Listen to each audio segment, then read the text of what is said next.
Are you ready? Stand by.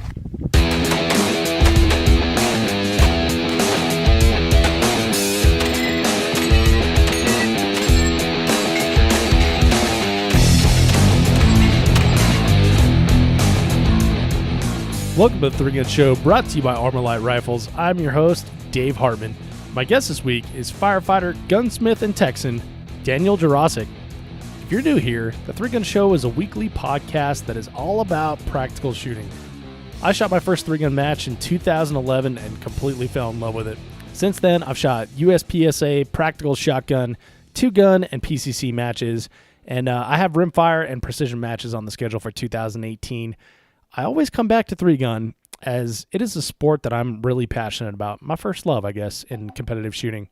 The Three Gun Show is my way of giving back and introducing new people to the sport. I'm also able to help people along any step of their journey in practical shooting because there are over 170 hours of interviews with top competitors across a multitude of disciplines.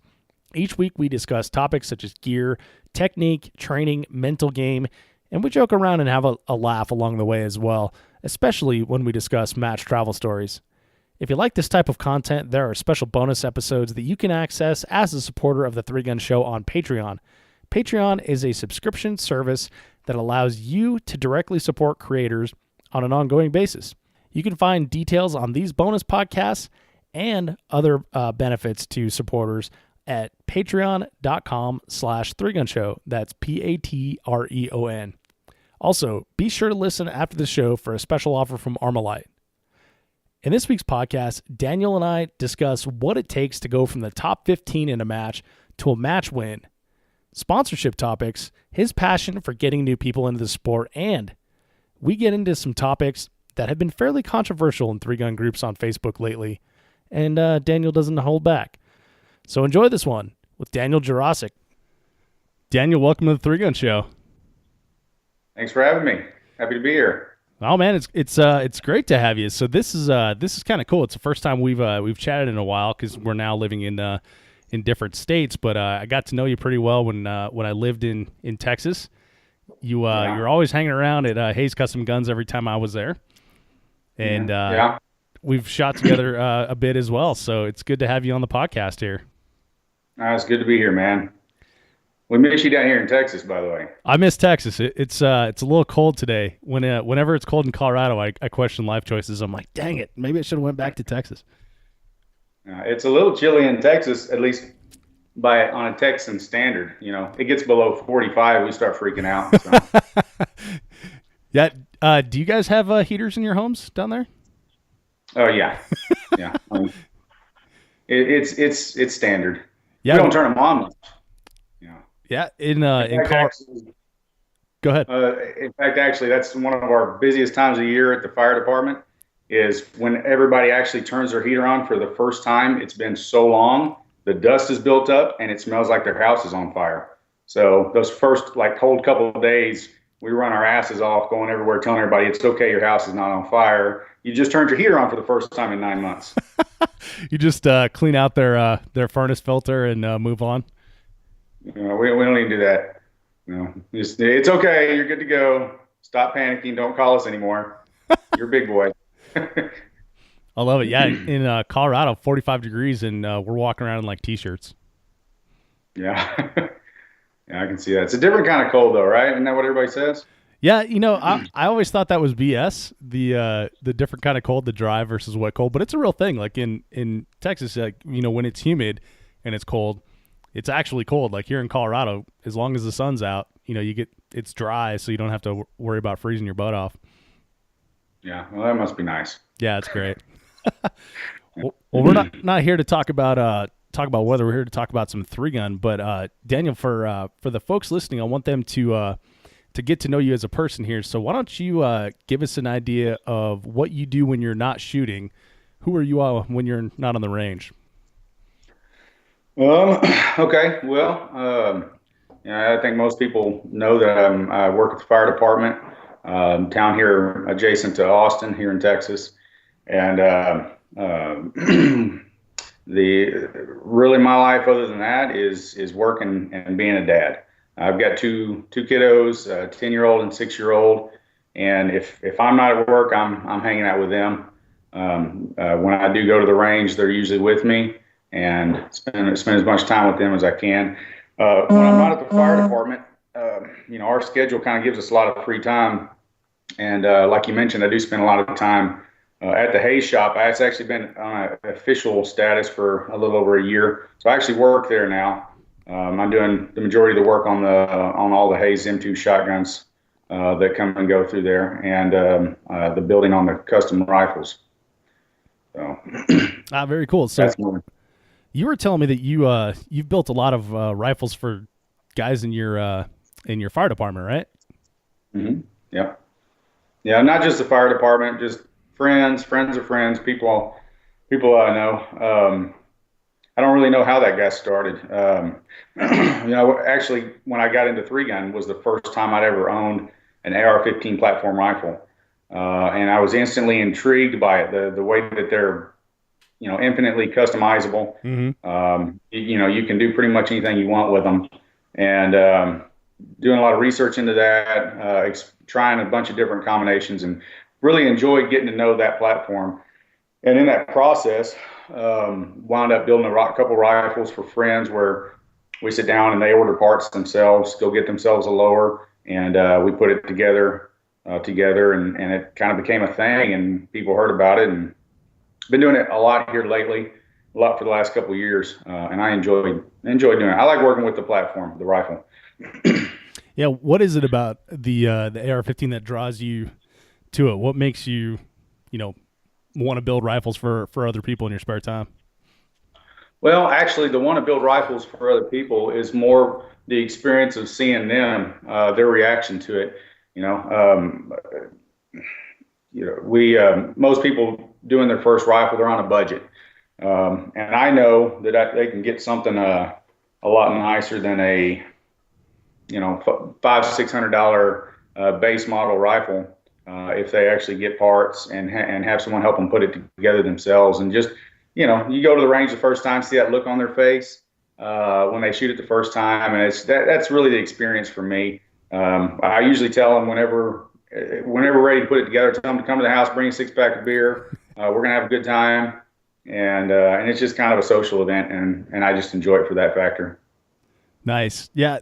The thing, I built my first AR-15 myself, and I found that when I have like a rifle that came out of the box, it's like a little bit for me, it's a little bit like there's no sort of attachment to this, but when you select every little piece and you put it all together yourself, and you have like the the swear words and the joys that come with all that stuff, then there's something pretty cool about that. It makes it kind of special, Right, it's yours. You got to you invested in it more than just some swiping your card at the store. It's you customized it, you made it yours, and it's funny that people buy and sell guns all the time. One thing I notice is going back 4 years, I talked to these guys. They've always got that rifle, that first custom rifle that they pieced together and picked all the parts and put it together. Hey, you want to sell that thing anytime? Hell no, I'm never letting this thing go. I'm going to keep this forever. I'm going to give it to my boy one of these days, when he's grown up, that kind of stuff. You're right. You do get an attachment to it. Yeah. And then going out and competing with it is something gratifying as well. It's like, yes. I built that. Yeah, I agree. So how did so I know you're a hunter, and it sounds like shooting has been a part of your life for a while. How did you get into competitive shooting? The 3-gun came about from me needing to fill a competitive need in my life. I've always been involved in some kind of competition. It was usually sports related, more physical in nature, and everything from football, baseball, rugby, adult softball, just always doing something. And I had been competing in what's called the Firefighter Combat Challenge. You may have heard of that. I have. Some people have heard of it. It's what is that? It's basically a timed obstacle course that involves 7 or 8 different events that are simulating stuff that we do on the fire ground. So you're fully bunked out with your air pack on, breathing air, and carrying bundles, running upstairs, hoisting hose bundles up 4 flights of stairs, and using a forcible entry device with a sledgehammer, dragging charged hose lines. You're doing all this at full speed as fast as you can. And it's physically the most challenging thing I've ever done. And I really loved that. However, about 2.5 years in, ain't no spring chicken anymore. And I was coming down the stairs with all that weight on me, and turned to make the next stairwell and felt something pop in my knee. And that led to surgery and 3 months of light duty, and that was miserable. Sitting at a desk is not my forte. That's why I became a firefighter, right? It's because I didn't want to sit at a desk all day. And so after doing that, I said, no more. I'm not doing this to myself again. The knee was never going to be 100% again. So I was looking for something that I could do that was maybe a little physical, but not like that, not on that level. I could still kind of protect myself. And I hadn't found it, but Mark Selby, I'm not sure if you got to meet him when you were out here in Texas. He's a captain at the fire department. He's been shooting different disciplines of shooting sports for years. He holds some nice titles in silhouette shooting and such. And he'd been shooting 3-gun, and we got to talking at the fire station one day. He basically drugged me into it. I was like, oh, that sounds exciting. It sounds fun, but I don't know if I could do that. Sounds like a lot of money to start up. I don't know anything about the gear and the equipment and all. Maybe one of these days I'll come out. You probably heard that before. Oh, about 100 times. I'm still waiting on a guy from 2011 to come out. That's right. So that's the roadblock. That is, people always talk about how are we going to grow our sport? We need our sport to get bigger. We need, we want more people in, and they have these endless irritating debates on Facebook, not naming any names, about, we need to change this rule set. We need to add this division. We need to do this. We need to, all these different things to grow the sport. The sport is grown by the people in it. Mark was the first example of that to me, right? So he saw I was interested, but I was, had my reservations, just like we see in people all the time. It looks cool, but it's a little intimidating, from a financial standpoint, and from just the aspect of I don't know anything about it other than watching this video, and I don't want to jump in and look like an idiot or make a mistake or any of that kind of stuff, right? So he basically drugged me in. He actually tricked me, and Mark, I owe you for this. He told me, he's like, well, come out and shoot, and you can borrow my guns. And I said, I don't want to do that. I still don't know that much about it. He said, all right, well, don't worry about it. Just come out and watch, right? You watch the match with us. And he goes, oh, hey, by the way, man, bring that XD 40 cal that you've been telling me about, and some ammo in your holster and stuff. After the match, we'll shoot, right? Nice. Yeah. Well, I show up, and he calls me over to the trunk of his car, pops it open. He goes, all right, that's the shotgun you're going to shoot. You're going to shoot the same rifle as me. Here's some stuff for your belt. Put that on and get ready, dude. Registration's about to happen. And, after I cleaned my pants out, I shot the match. And he literally kind of pressured me into it. But he provided all the stuff, and he just kind of pushed me into it. And I shot that first match, and, timed out a couple stages, swore a lot.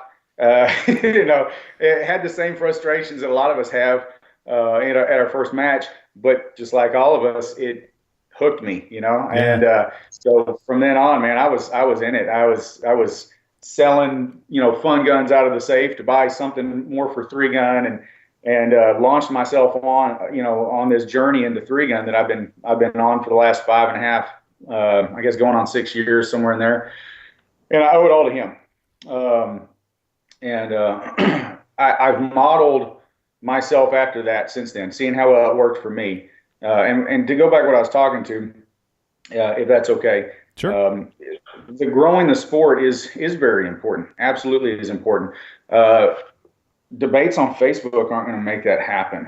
And there's a time and a place for communication and throwing ideas around. I think that's very important. But what's going to make that happen is, and I know this for a fact because I've seen it firsthand, is people getting off their butts and taking people with them. Mm-hmm. Taking somebody to a match. If you have some extra stuff laying around, which we all do, set it up a little bit. Get yourself a little loaner set.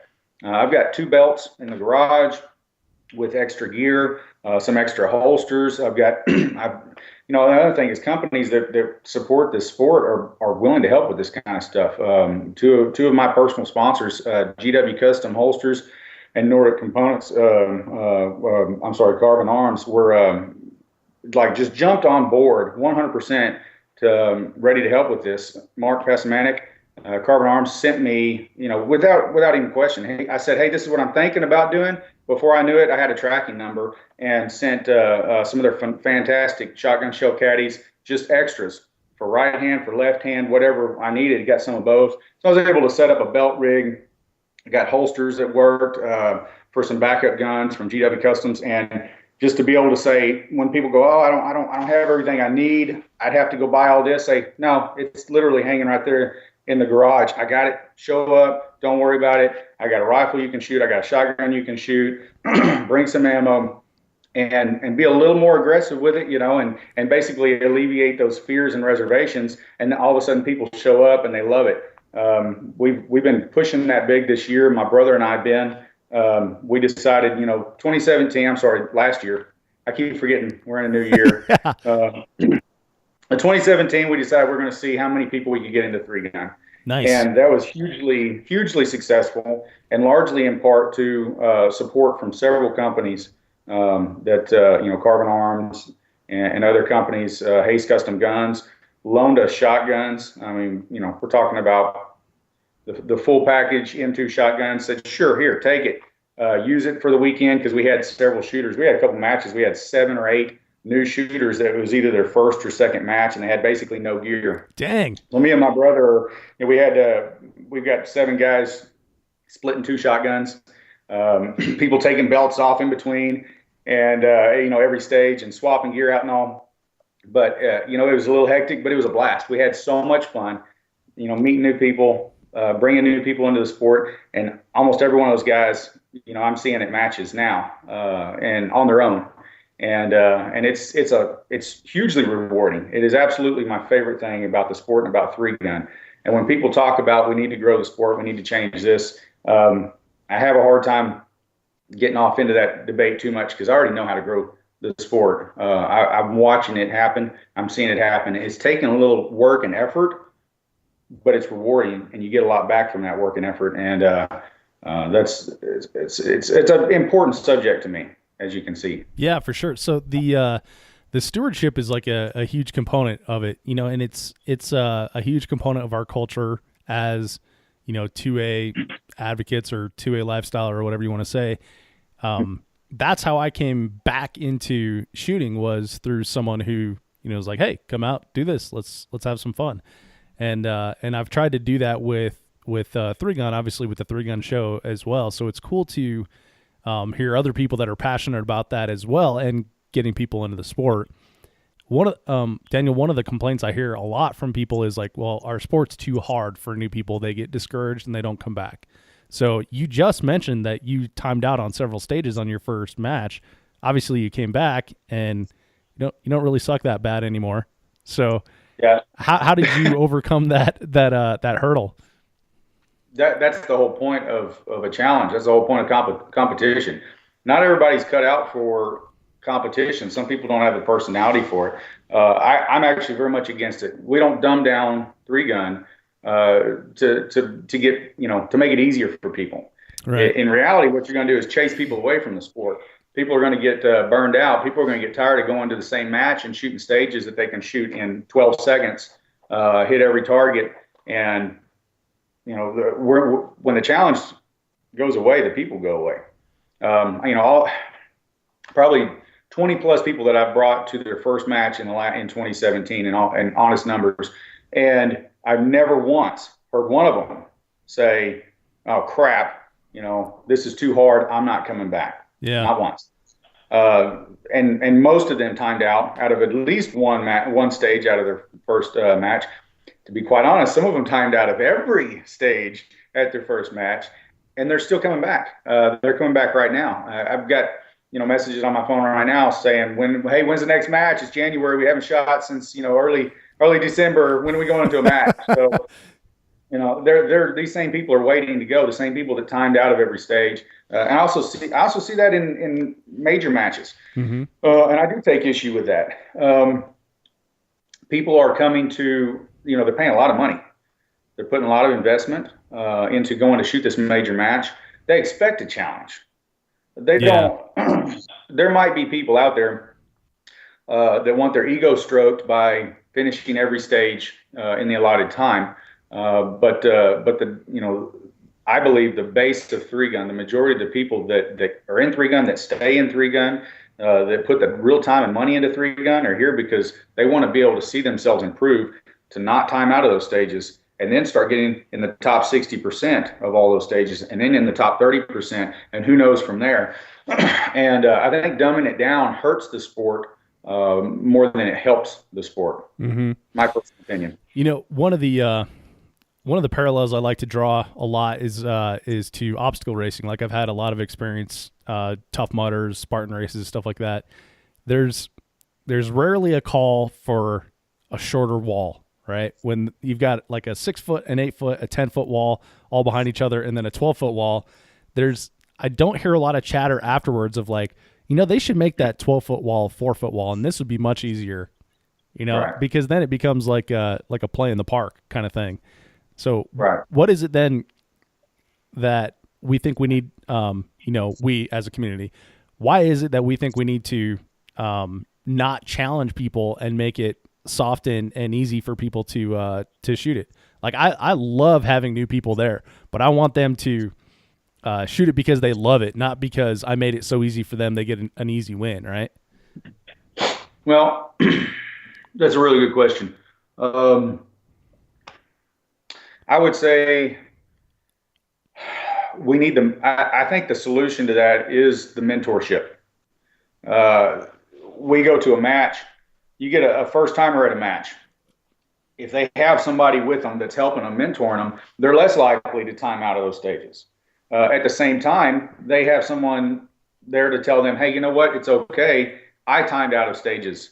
Hey, you know what? We've all talked to these folks. You zeroed your rifle at 100 yards. Good job. That's a good start. You haven't shot it past 100 yards. Okay, that's fine. We'll work with that. Do not expect to hit every one of those targets out to 500 yards. It's not going to happen. Put a couple shots at them, do your best, and then call it and go on. Don't go to war with the first one at 250 yards and time out. That is frustrating. You just spent a lot of money, burning through 2 magazines, and you never even got to shoot at the other ones, and now your penalty is astronomical. You can avoid this stuff with some simple coaching, right? And then just having someone that they see that did well on that stage, that finished well in the match, and they go, hey, you know what? It's okay that you only hit 4 of those targets or whatever, because that's where we all were when we started. I'll help you. We'll go out to the range. I'll help you learn how to hit those targets at that long distance. I literally was doing that Saturday, 2 days ago.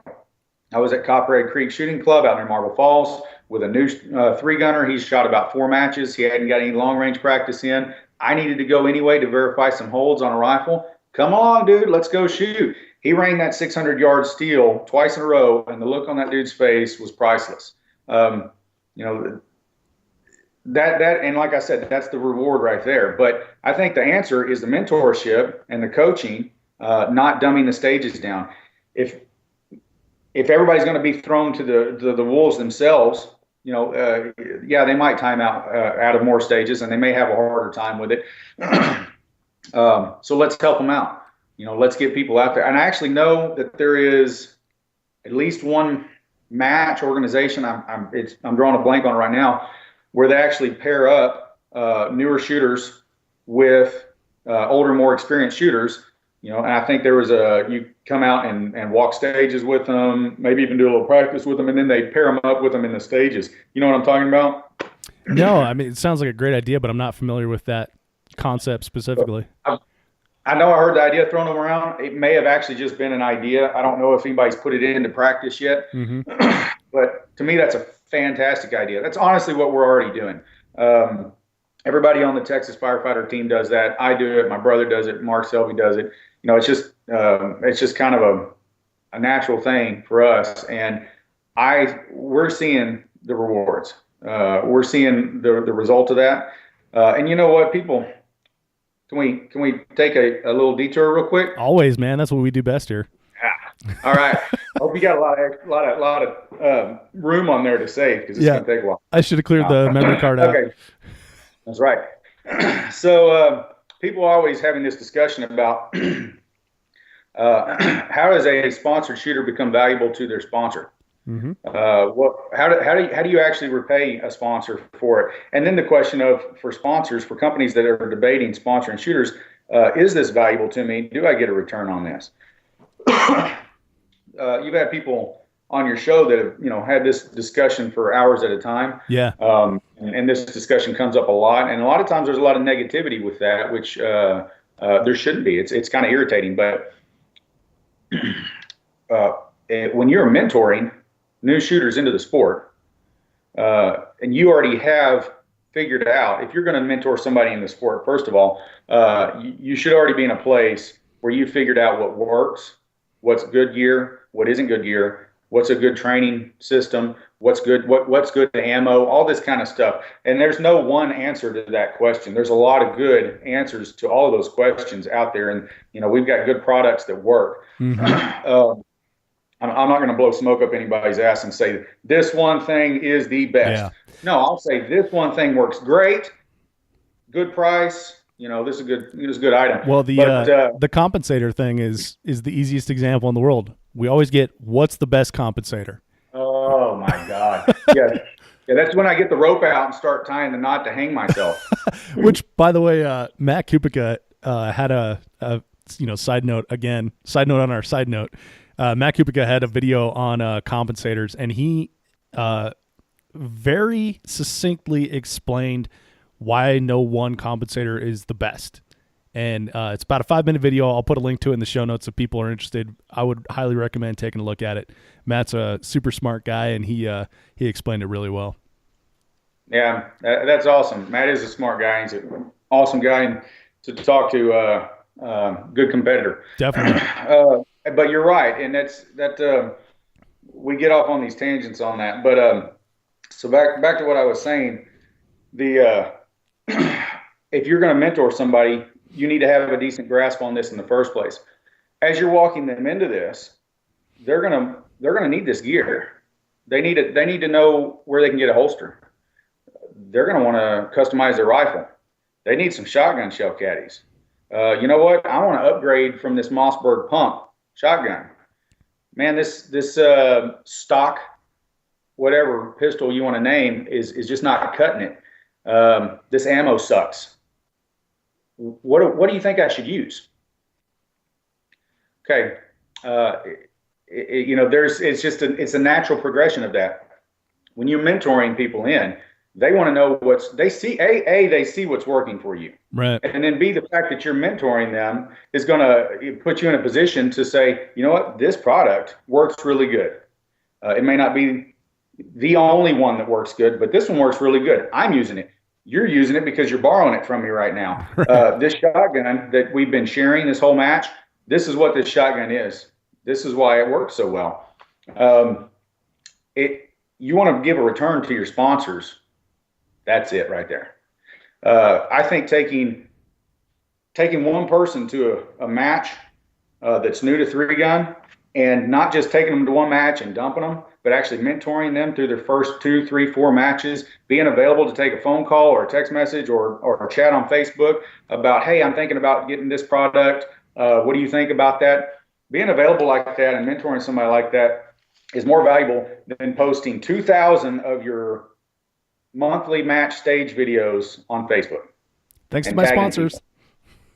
And that's not a bad, I'm not saying that that's something that's not a bad thing. There is a place for that. There absolutely is. There is something to this whole social media thing. The Insta Google tweet face. I'm trying to figure that out myself. But I can help you with that. But, yeah, thank you. I appreciate it. But that there's a place for that. But the the real value I think is with the mentoring. Yeah. And as far as the return to the sponsors, that's where it's at. And people have to be willing to put that work in. And if you're not willing to put that work in, you might want to consider that maybe you're not good product, representative material. Just saying. And, and that's a good point. Like the thing that bothers me is that everyone wants to be sponsored, and you don't need to. You don't need to have a sponsor to shoot the match, and maybe you don't want to. There are definitely people out there like, hey, I'm here to shoot. I don't want to talk to anyone. I don't want to make friends. I'm here to shoot, and I don't want to give your recommendations or whatever. Then that's cool. Don't seek out sponsorships and stuff like that, because that is something that comes along with it. Yeah, you're right. That's a good point. Everybody jumps in, and when they first get going, and a lot of it I think is the fitting in, and with the cool club, everybody's out there in their jerseys, right? And you're wearing your Star Wars T-shirt, which I love, by the way, but you're not quite you're not quite the fit in kind of not fitting in with the crowd, and I think they fall into that, and also they see these jerseys and they see these guys doing good, and I think they equate it to sponsors equal. It means I'm gonna do better. I'm gonna be able to shoot better. Yeah. I'm gonna get so much stuff from all these sponsors. Problem is, those sponsors that you get when you're fairly new into 3-gun are more trouble than they're worth.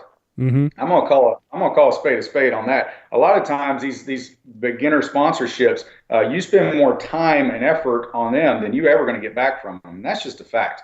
That's I made the same mistake 5 years ago and figured out real quick that there are very few sponsorships in 3-gun that are actually worth the effort, to be quite frank.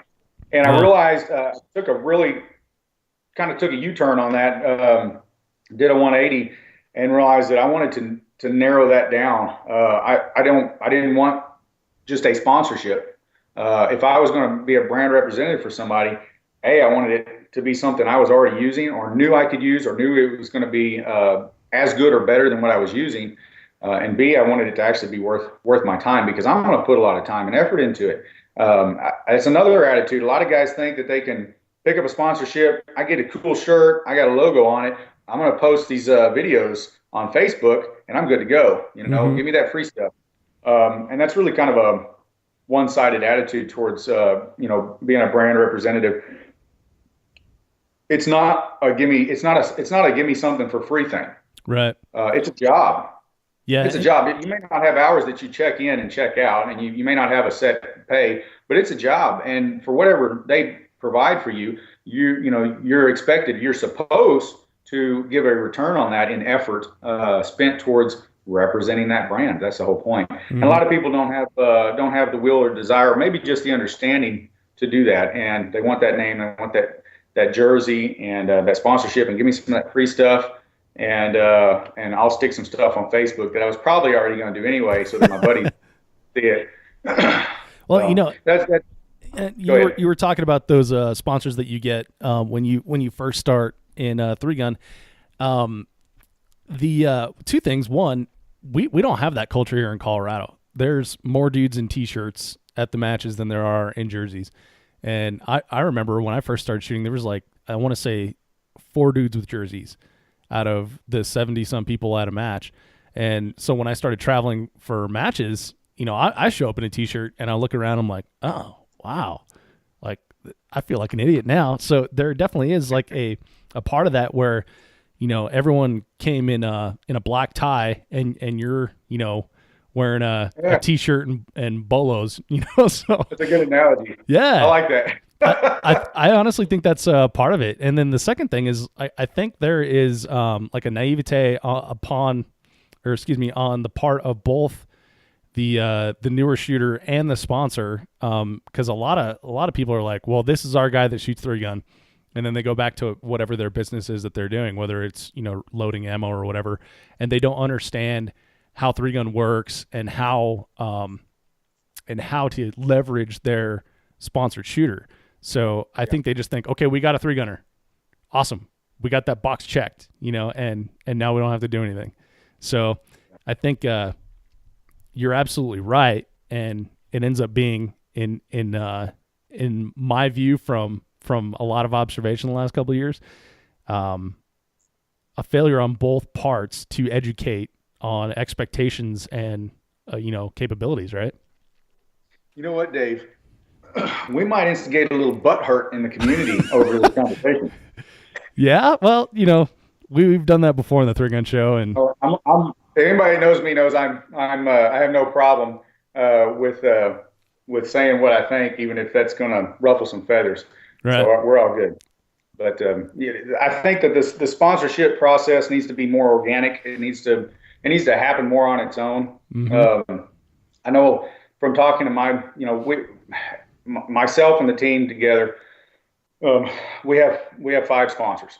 That feels like too much sometimes. Mm-hmm. I feel like I'm not doing enough. Am I doing enough for this one? And am I doing enough for this one? And that's 5. I see a lot of guys out there with 20 on the jersey. Right. And I realize that sticker on that jersey is the only thing that's happening there. Yeah. And that's not a mutually beneficial relationship at all. And the sponsorship, I want to tell people when they do that, stop wasting your time and your effort chasing after these things. And I know that people will literally blanket email every company that they can get a contact to, with like a resume, so to speak, mm-hmm. and try and pick up sponsorships like that. And I don't think that's the way it should happen. It's my 2 cents. Yeah. But I tell them, go out there and go practice.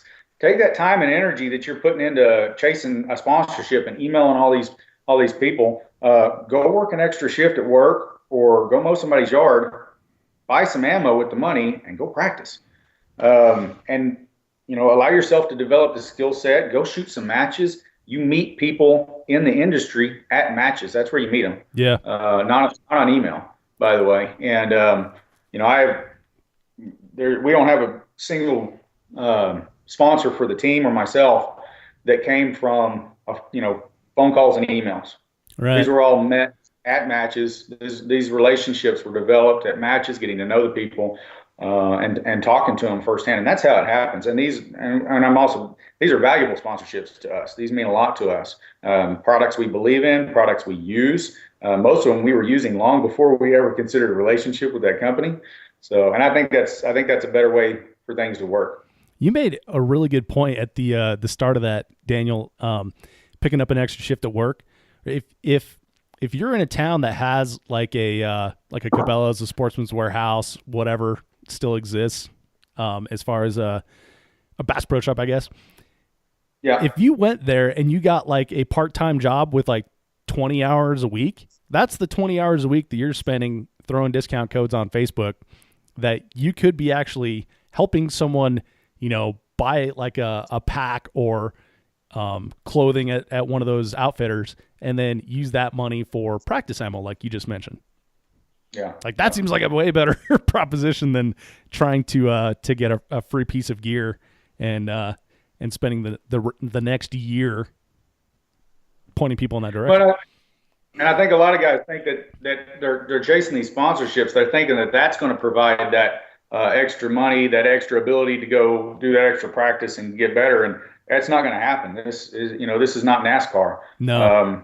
There are a couple guys, there are a couple families, a couple people out there that are actually doing well with their sponsorships, and I mean a couple. Yep. Very minimal, and I've done pretty decent here in the last couple of years. I'm pretty happy with that, and people asking me about all this time and effort that I'm spending, and how, I guess that sponsorship helps out a lot. That's where I'm going with that. Yeah. I get a lot of comments and questions saying, "Well, yeah, you got the big names on your jersey." That's when I bite my tongue for a second, so I don't piss anybody off. Right? Take a second to calm down, because what I can really tell them is 5 years ago when I started shooting 3-gun and realized I wanted to do this, I got a part-time job. I've worked a part-time job for the whole 5 years since then. I'm still working a part-time job, and the whole purpose of that part-time job is so that I can shoot 3-gun. The sponsorships help absolutely if they're the right sponsorships. But if you financially can't go out and do this, the sponsorship is not the answer. You're gonna make a decision. What are you going to give up? You're going to stop going out to eat every 3 nights a week. Yep. Hell, man, that's $50 a pop. You do that 2 times less a week. Yeah, that's a lot of practice ammo and match fees for the weekend. So it's life choices. A lot of people. In fact, there was a Facebook deal not long ago where somebody basically got crucified over their comment about sponsorships and sponsored shooters and the standards and all this kind of stuff. And the misunderstanding came from the first place is thinking that the sponsorships allow people to, are allowing sponsored shooters to do so much more shooting and have so much more opportunity. And these people that are doing good is because they've made sacrifices in their life. And they are working their ass off, first off. Now, obviously, some people have more money to do with it, to do this kind of stuff with, but they're still putting the time and effort in. And you know what? They may make more money at their job, but they're still choosing to spend that money on ammo and a range membership and match fees instead of jet skis or golf trips or whatever it is. Everybody's still making a sacrifice. If you're wanting to play this game, you got to make a sacrifice to do it. You got to make a decision and put the time and effort in. You can't expect anybody else to cover that for you. And that's anything in life. And this sacrifice is the proper word for it. One of my biggest pet peeves is when I hear someone say, "Oh, must be nice." Like they'll point at you and you've got a, Hayes Custom Guns logo on your hat. They're like, "Oh, must be nice." Like, well, Daniel's worked his butt off for that. You don't think that Jerry's worked hard for his relationship with Smith & Wesson? Must be nice. Yeah, all those hours that Jerry spent on the range, all those records that he broke, shooting revolver, must be nice. Like, what were you doing during that time? I'm sure they just picked him when he was a random fella and just said, "Hey, you're going to be the guy." He probably sent an email to him and said, "You want to sponsor me?" Let the butt hurt flow. Yeah, it's going to happen. Yeah. That's a good topic, good subject. No, it's a great topic, and it's not even one that we thought we were going to talk about today. But I can tell that you've got a lot of thoughts on it, and I do as well. But yeah, the amount of work that goes into things that you don't see behind the scenes is absolutely incredible. And one of those things that people don't see behind the scenes is like all the practice time, the rounds down range, the effort, the nutrition, the working out, and maintaining that. Yeah, there we go. Maintaining that lifestyle for a number of years. So now you can sit at the top of the heap. So you can shoot in top 20. They think like, oh, well, this guy's just naturally gifted, or, this guy, got a case of ammo sent to him by so-and-so. So that's why he's good. They don't see all that work behind the scenes. Right. So yeah, absolutely. So let's pivot a little bit and let's talk about that. 'Cause you have had, a breakout 2017 from my perspective. And I want to talk about that a little bit. Like, you have now some match wins under your belt, several match wins, major matches.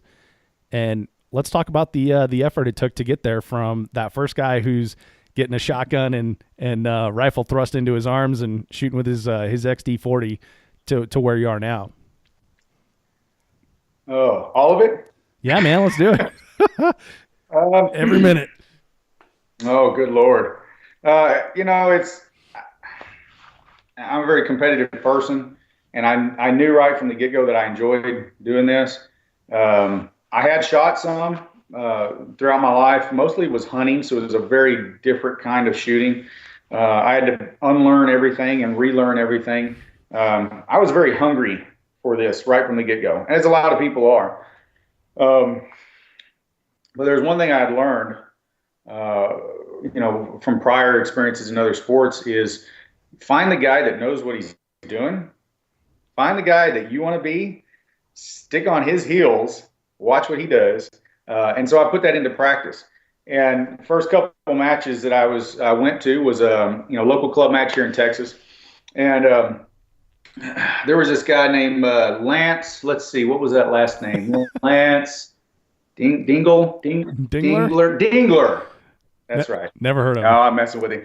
Yeah, it was Lance Dingler, and I watched him shoot the first match I went to. He was in our squad, and I watched him shoot, and I watched him absolutely crush everything that everybody else was doing, and make it look easy on top of that. Mm-hmm. And so we, I started at the next couple matches. I ended up in his squad by coincidence several times. I started watching what this guy was doing and watching how he trained and asking questions. And by the way, Lance is a great guy, man. He always took the time to answer questions, critique stuff I was doing. He gave me a lot of good advice in the beginning. He has this interesting way, though, of giving you advice, it's kind of like he's telling you you're a dumbass. Yeah. But in a nice way, right? So I get done doing something, and I'd be walking back thinking, man, that time sucked. And he'd look at me and go, so tell me why you chose to do it like that. Man, I know exactly what you're talking about. He's done that exact same thing to me. Yep. Yeah, awesome. Yeah. After a couple times, I figured out what that really meant, and I would just go, Lance, just tell me what I need to do, okay? And so I had that hunger for it, and a lot of what my progress was really accredited to guys that took the time to give me a little advice. I also, when I was coming up and first started shooting, Nick Atkinson was going to the same local matches that I was going to, and I watched him and asked questions and kind of followed that. But I realized pretty quick that if I wanted to do better with this, I needed to get some serious training in, and I needed to get something better than the shotgun that I was shooting that jammed every other round. And I won't name the manufacturer, but I needed better gear, and I needed some training, and I had to decide if that's what I wanted to do, right? So I wanted to do it, and I spent some time, and it literally took years to hunting, trying this location, trying this range. I don't own land that I can hunt on or shoot on. Most of us don't. Mm-hmm. Guys that can, that's awesome. I'm happy for them, but most of us don't. I didn't have any place to shoot where you could actually train 3-gun. Your typical range is, here's your bay, stand here and shoot that piece of paper down there. And so I started hunting, and I tried a couple different places. It didn't work out. And I finally, after a lot of effort, a lot of money spent, sweet talking a lot of people, I finally got a position or a location where I could train and start putting some effort in. And that's when things really made a big jump. This was end of 2015, beginning of 2016. And, if you want to progress in this game, you can't do it without training. Right. That's all there is to it. Your skill set is half of this game. The other half is mental, and we can talk about that in a second. But I finally got got a facility, and that was not free.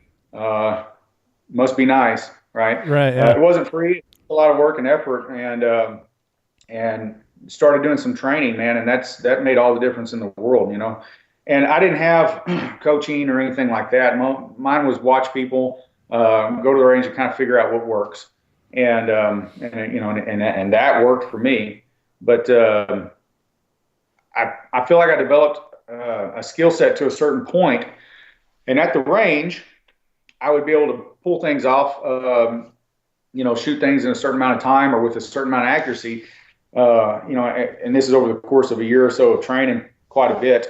But that wasn't always translating into my matches. Mm-hmm. Right. This is when I was, got my first top 10 finishes at major matches. I was in, the 9-10 range, 13-ish maybe. I was getting up in there, and I knew I was getting close. And man, that hunger, dude, it took off. You want to talk about lighting a fire? The first time I got my first top 10 finish at a match, I went home and I couldn't sleep that night. Really? And that was after 3 days. That was after shooting Fallen Brethren for 3 days. If you can't sleep after that, something's going on. And I that's when I realized, okay, I'm going to put everything into this. But I actually started training, and I hear people talk about this a lot. I actually started training more, and I actually, for a period of time, my finishes dipped. Really? Why is that? the other half of the game. Oh, I gotcha. It's the mental. Okay, so your skill set, I believe, I at this point, I believe that skill set is 50% of the game, and mental is the other 50. Once you develop that skill set, you got to start working on the other. You got to work on the mental aspect and nervousness, jitters. Getting hyped up, the adrenaline dump before the stage, man, that's what kills people. Yeah, a lot. A lot of guys that are great shooters, man. I go to the range with them. We practice, and I watch them burn down an array in the training bay. I watch them 1-for-1 on these long range targets, hit every quad load flawlessly, and then we get to the match, and things don't go so smooth. They have the skills. Mm-hmm. That's not a training for skills issue. That's a training the mental aspect of it issue. And so then I started asking myself, how do I train the mental aspect of it? We've got 1,000 videos on dry firing and, live fire practice and all these, training drills and stuff. And I put some out there myself. So we've got a lot of, input on how to train our skills, but zero input on how to train our mental. Right. And when's the last time you saw somebody put a video, hey guys, I got this new drill for training your brain? Right? Never. It doesn't happen. Yeah. Exactly. Yeah, People don't talk about the mental aspect of it. We talk a lot about mental game on the podcast. Most of the stuff we talk about is outcome, not the process of like how you get there. That's right. Yeah, and the reason is because it's damn near impossible question to answer. Yeah. I think it's different for a lot of people, and for me. And this is going to go against what a lot of people say. So you hear a lot of guys say shooting matches isn't good training. And when you're in that top 20% and you want to start advancing, you need to put your time and effort into intense drills, training, get to the range and practice. Don't waste your time on those monthly matches. That's a waste of time. And you've seen that. I know you have. Yep. Those guys that get up at that top level, you'll actually stop seeing them at the local matches too. Yes. And you'll see that Facebook post that afternoon. You were out shooting the match. And you'll see that Facebook post of them at their range hitting those drills, but they plateau. And we hear this all the time. I hear it all the time. Guys talk about that. Man, I don't understand. I can't seem to push through that level. I can't seem to push through this. Like I've plateaued and I can't get any higher. And I'm putting rounds down range. I'm putting all this training in. I'm putting all this effort in. A lot of them have cut back on their monthly matches. Not all of them, but a lot of them have. And for me, I'm thinking, when I came down to it and I said, you know what, I got to work on the mental aspect of it. I decided I was going to shoot every freaking monthly match I could for a year. And in about the second half of 2016 and for all of 2017, I was shooting 2 to 3 monthly matches a month. I cut back a couple months when I had several majors, but I was shooting every match I could. And every time I get up to that line, every time I go to that match, I'm going there to win. I'm going to be first place at that match.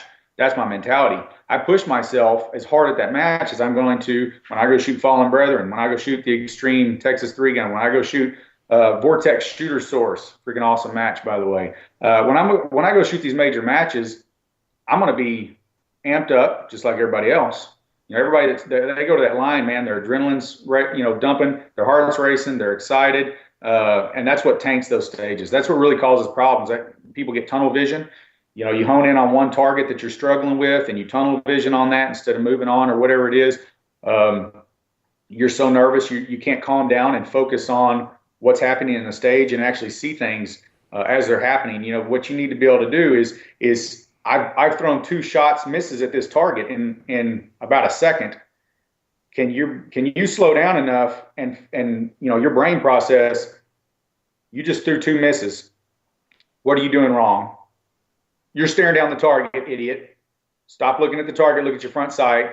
Don't slap that trigger and squeeze off the next shot and make it a hit. But you're doing that in about 1/10 of a second. You got to be calm to do that, right? Yeah. You can't be amped up. You cannot be nervous to be able to do that. I just threw 3 misses on this shotgun target over here. My quad load, my planned loads for my shotgun, I'm gonna be short now. How many people? Bang, bang, bang, bang, bang, miss, bang, bang. How many people in that next, 2 seconds as they drop to throw that quad load can process and go, you know what, I need a couple extra bird shot, but I got to put them in first because I got 2 slugs in that quad load, right? You see it happen all the time. it doesn't work, right? And I think it doesn't happen.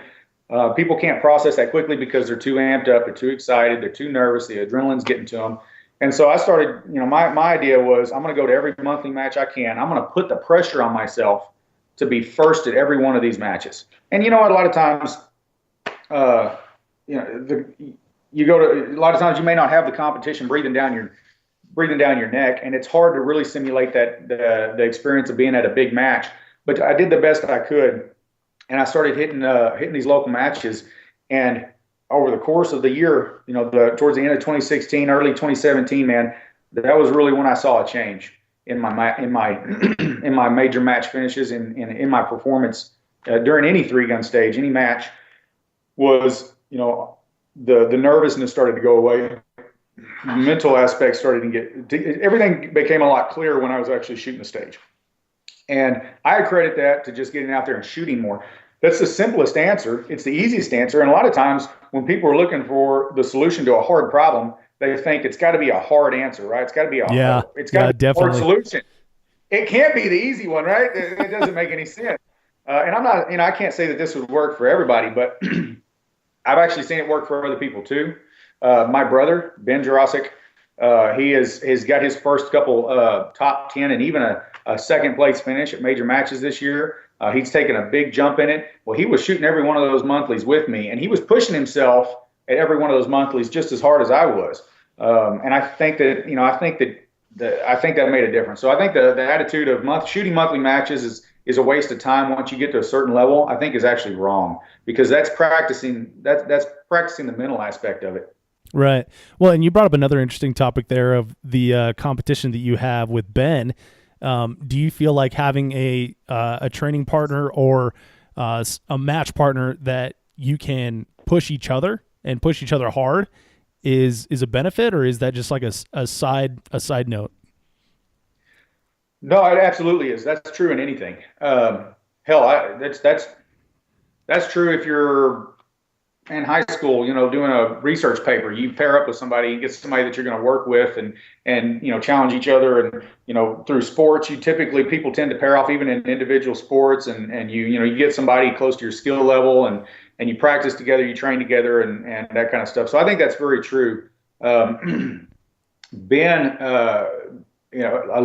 I love you, Ben.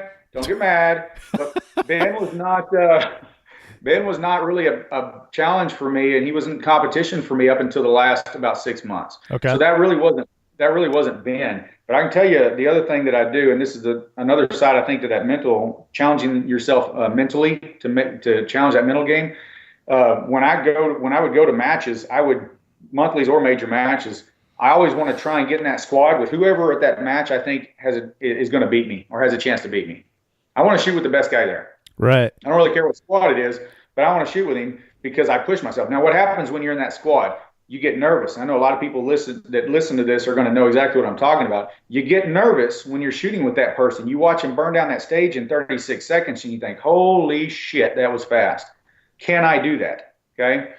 A lot of people, and my brother said this, a lot of the guys I shoot with say this, oh man, do we have to shoot with so-and-so? And I'll call Nick out again. This was actually Nick for months and months, a couple of years ago. Do we have to shoot with Nick? He makes me feel like a loser,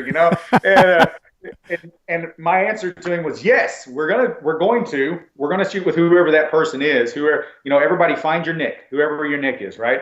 And you shoot with that person. It does make you nervous. It does challenge you. You can't just relax and be quite as relaxed and have as much fun and goof off at the match, because now all of a sudden you're chasing somebody. This person's better than you or right there on par with you, and you want to beat him at this match. And so now all of a sudden you're simulating that nervousness, that competition level that you have at a major match, because it can be hard to simulate that at a monthly match. Yeah, absolutely. Right? So that's a big piece of advice I can give people. Go to a match, find somebody that has been beating you, maybe by a couple positions at the last several matches. Maybe not jump to the guy that's winning the first time, right, but find somebody that's a little better than you, squad up with them and chase them, pace yourself off of them. I do that in major matches, to be honest with you. And it challenges you. It puts the pressure on you. And every time you shoot a stage under pressure, you're training that other 50%. You're training that mental part of it. Well, so let me ask you then, two competing priorities, right? Is mentoring new people through matches and then squatting with the best people you can to help your own match. So how do you balance those two? It's been tough. That's something that I've actually struggled with this year.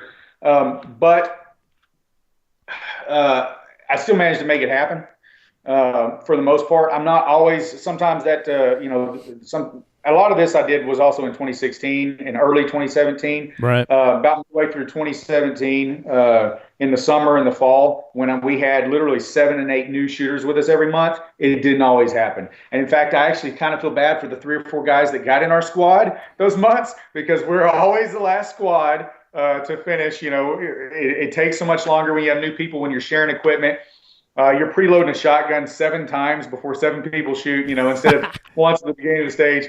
And you're doing a lot of coaching and that kind of stuff, so it takes longer. And, I want to say real quick, thank you guys, the local guys that I shoot with a lot, because we always wind up in the same guys. Lon, Heath, you guys know who you are. Appreciate your patience. These guys have been very patient with us. We squatted with them multiple times, and it does slow you down, and you can't get that same challenge. But if I'd have 1 person or 2 people with me, absolutely, I still could. Right. And when I had 1 or 2 people with me that were new shooters, that was not a problem at all. And I doubt many people are going to be taking 5 or 6 new shooters with them to one. And honestly, I don't even recommend it. That's too many. It just happened that way. You can't put real good effort into 7 people at the same time. But only when it got to that level, when we had that many people going with us, new shooters going with us, was it a problem. Other than that, I always had no issue still getting in squatted with somebody that I knew was going to be a challenge, that I knew I was going to have to chase. I'll tell you what, man, you get in a squad with a few certain people out there, you'll find out real quick who you are and who you are not.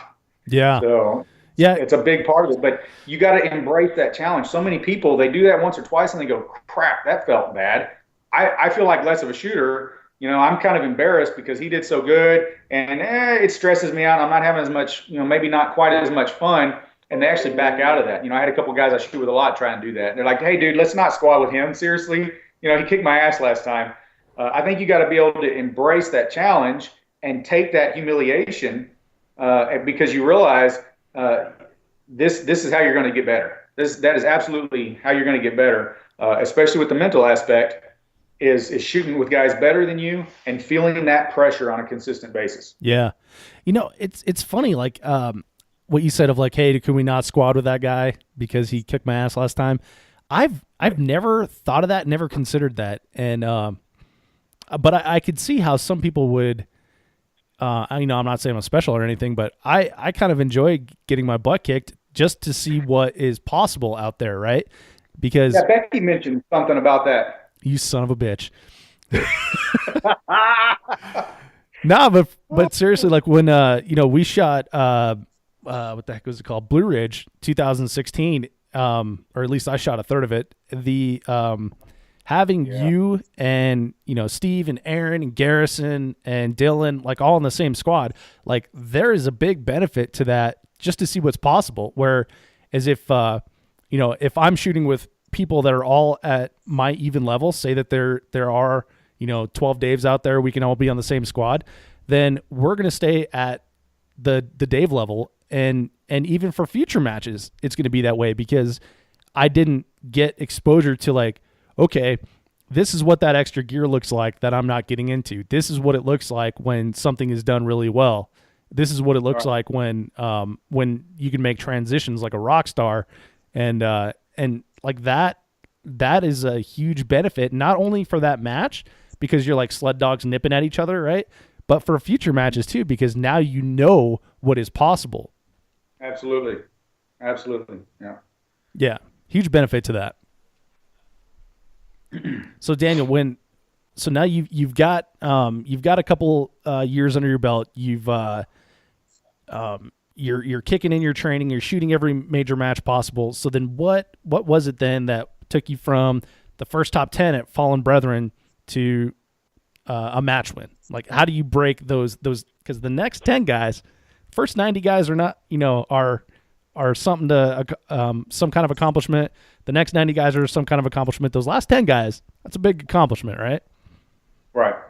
Yeah, that's it really was the mental aspect changing for me.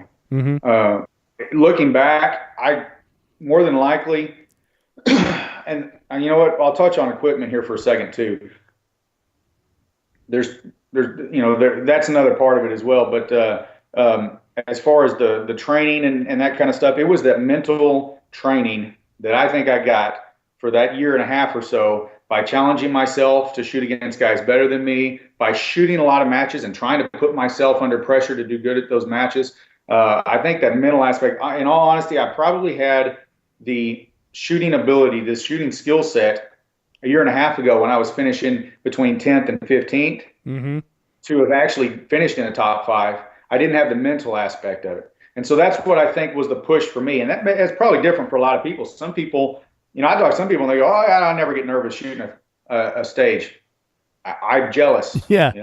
That's awesome. And for them, it may be a training, an actual, physical training skill set push. For a lot of people, it's a physical conditioning push that they need to make. And, I talk to that. That's one thing guys don't want to hear. How do I do better at this? How do I do better? I'm training all the time. I'm shooting a lot of matches. How do I do better? Well, you can lose 50 pounds. Yeah. It's hard to say. You sound like an a-hole when you say it. But that's actually another thing that I think contributed a little bit towards, beginning of 2017, I started getting my butt back in shape. I started doing a lot of training, and I actually started doing my physical training specifically to train for 3-gun. Meaning I was doing 3 and 4 second insanely intense bursts, of physical training, kind of like a lot of CrossFit style stuff that you might see. But I literally was on YouTube looking up drills that coaches, professional baseball and college level baseball coaches use to teach their players to be faster at base running. Right. I looked at base running drills, soccer agility drills, and I was incorporating that into my workouts to get faster movements. And I got in a lot better shape during 2017. And, man, you feel that. The kind of matches I shoot, I like to shoot big, long, physical matches. Come on now, that's what 3-gun is really. It's running through the woods with a rifle on your back and a shotgun and a pistol in your holster and jumping over a log and shooting some stuff you can barely see. And, 60 seconds later, you jump up on that platform to shoot that long-range rifle. And when you're not huffing and puffing and breathing real hard, you can make those hits. So physical fitness is a big part of this. And people, there are guys, there's a lot of physically fit guys and women as well in 3-gun. But there's a lot of guys out there that are kind of on that cusp and they want to do well.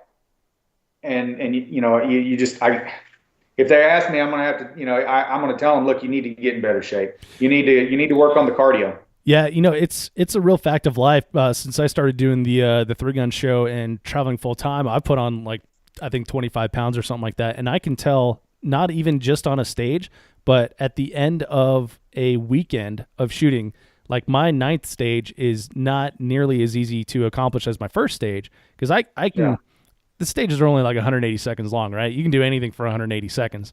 But when you're talking about like the stamina and then keeping your mental game in it over 3 days, 2 days, whatever it is, physical fitness is a big part of that. Now, if you want to be like local match hero, you can definitely do that and just go out and have fun, whatever you want to do, right? But if you want to, like you said, get to like the next level, physical fitness is a big part of that, right? Right, absolutely. So when you're talking, go ahead. Oh, one thing I was going to say was when you're talking about the type of intensity that you do as well, it is a good idea to keep in mind that, stages are generally 180 seconds long. So going out and running 12 miles is good for your cardiovascular system, but maybe not exactly what you need for this sport. So I was going to use that to lead in, like, what did your physical training regimen look like? Give us like an idea of over like a week time what your training was or is. And I do. So when I started back, I basically took a couple years off of working out. I just kind of burned out, been doing too much, and I still did a little bit here and there, but like jogging and stuff like that. So when I started back, I wanted to redirect it towards 3-gun. like, this is what I'm doing. This is what I'm putting my time in. If I'm going to work out, let's not, I might as well put it towards that. So like I said, I started looking up drills, stuff to work on my speed and agility, because that's one thing. So another thing I'm big on is critiquing yourself. Excuse me. And every time I shoot a stage, I try and get my brother or somebody to video that. I watch those.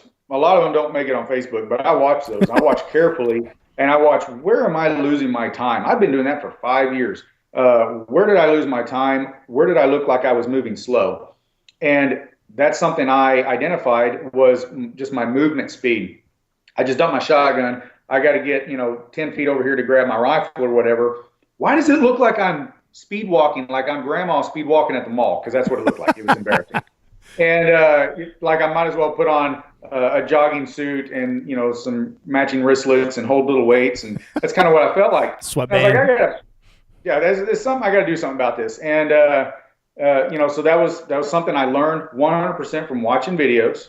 Realized I'm not moving fast, and I wanted to put that into my workouts. So I incorporated those kind of movements, speed movement drills into my workouts, but also with weights and stuff like that. So if you were to watch one of my workouts, you'd probably think I'm doing CrossFit. It's very, very similar. And in fact, I actually did go to a CrossFit gym for several months, just to kind of help give me that boost and get back into it. But 2 to 3 minutes is a long time to do extremely physical work. Thrusters and pull-ups and all kinds of stuff like that. If you're going hard and heavy, 2 or 3 minutes is tough. You watch boxers, man, when they're training for 3-minute rounds or whatever they have, they're going to practice a lot of times at 4 and 5 minutes. They're going to push it a little further than that and try and get themselves used to doing that high intensity for that amount of time. So I looked at their average stage, and I shoot great 3-gun matches. I'm very picky about the major matches I shoot. They're big, long, physical stages. These are not 30-second bay stages. I kind of feel like I get cheated when I spend $300 and go shoot a major, and a stage gets shot in the bay in 30 seconds. There's Daniel's bitch for the session. And so I shoot these big physical stages, matches. The stages a lot of times run from 90, maybe 120 seconds, maybe the Blue Ridge 160 seconds. So I was thinking 3 to 4 minutes and short rest in between. So I may have 4 or 5 different movements, and I'm gonna warm up, go for a jog, maybe run a mile, come back, and I've got 4 or 5 different exercises all right out here in front of me. It could be simple stuff, weights, deadlift, thrusters, push-ups, and then sprint movements, the kind of speed and agility drills I was talking about. Doing this, 12 times back and forth between here or whatever. Looks like the kind of stuff that kids do during warm-up before football games in high school. Right. In reality, it's a lot of that kind of stuff too. And so I'm going to do this for 3 minutes, set my timer. After 3 minutes, get a 60-second break and then hit it again. 60-second break, hit it again. 60-second break, hit it again. Do that for 5-6 times. Go run another mile. I'm done. And it's actually some of the shortest workouts I've ever done. I was big into lifting weights and bodybuilding, that kind of stuff, for years and years after high school. And I was used to 2-hour workouts. I'm doing this stuff in 25 minutes and I'm done. It's phenomenal. I'm actually in fantastic shape as far as, my cardio and all, probably the best I've ever been in, personally.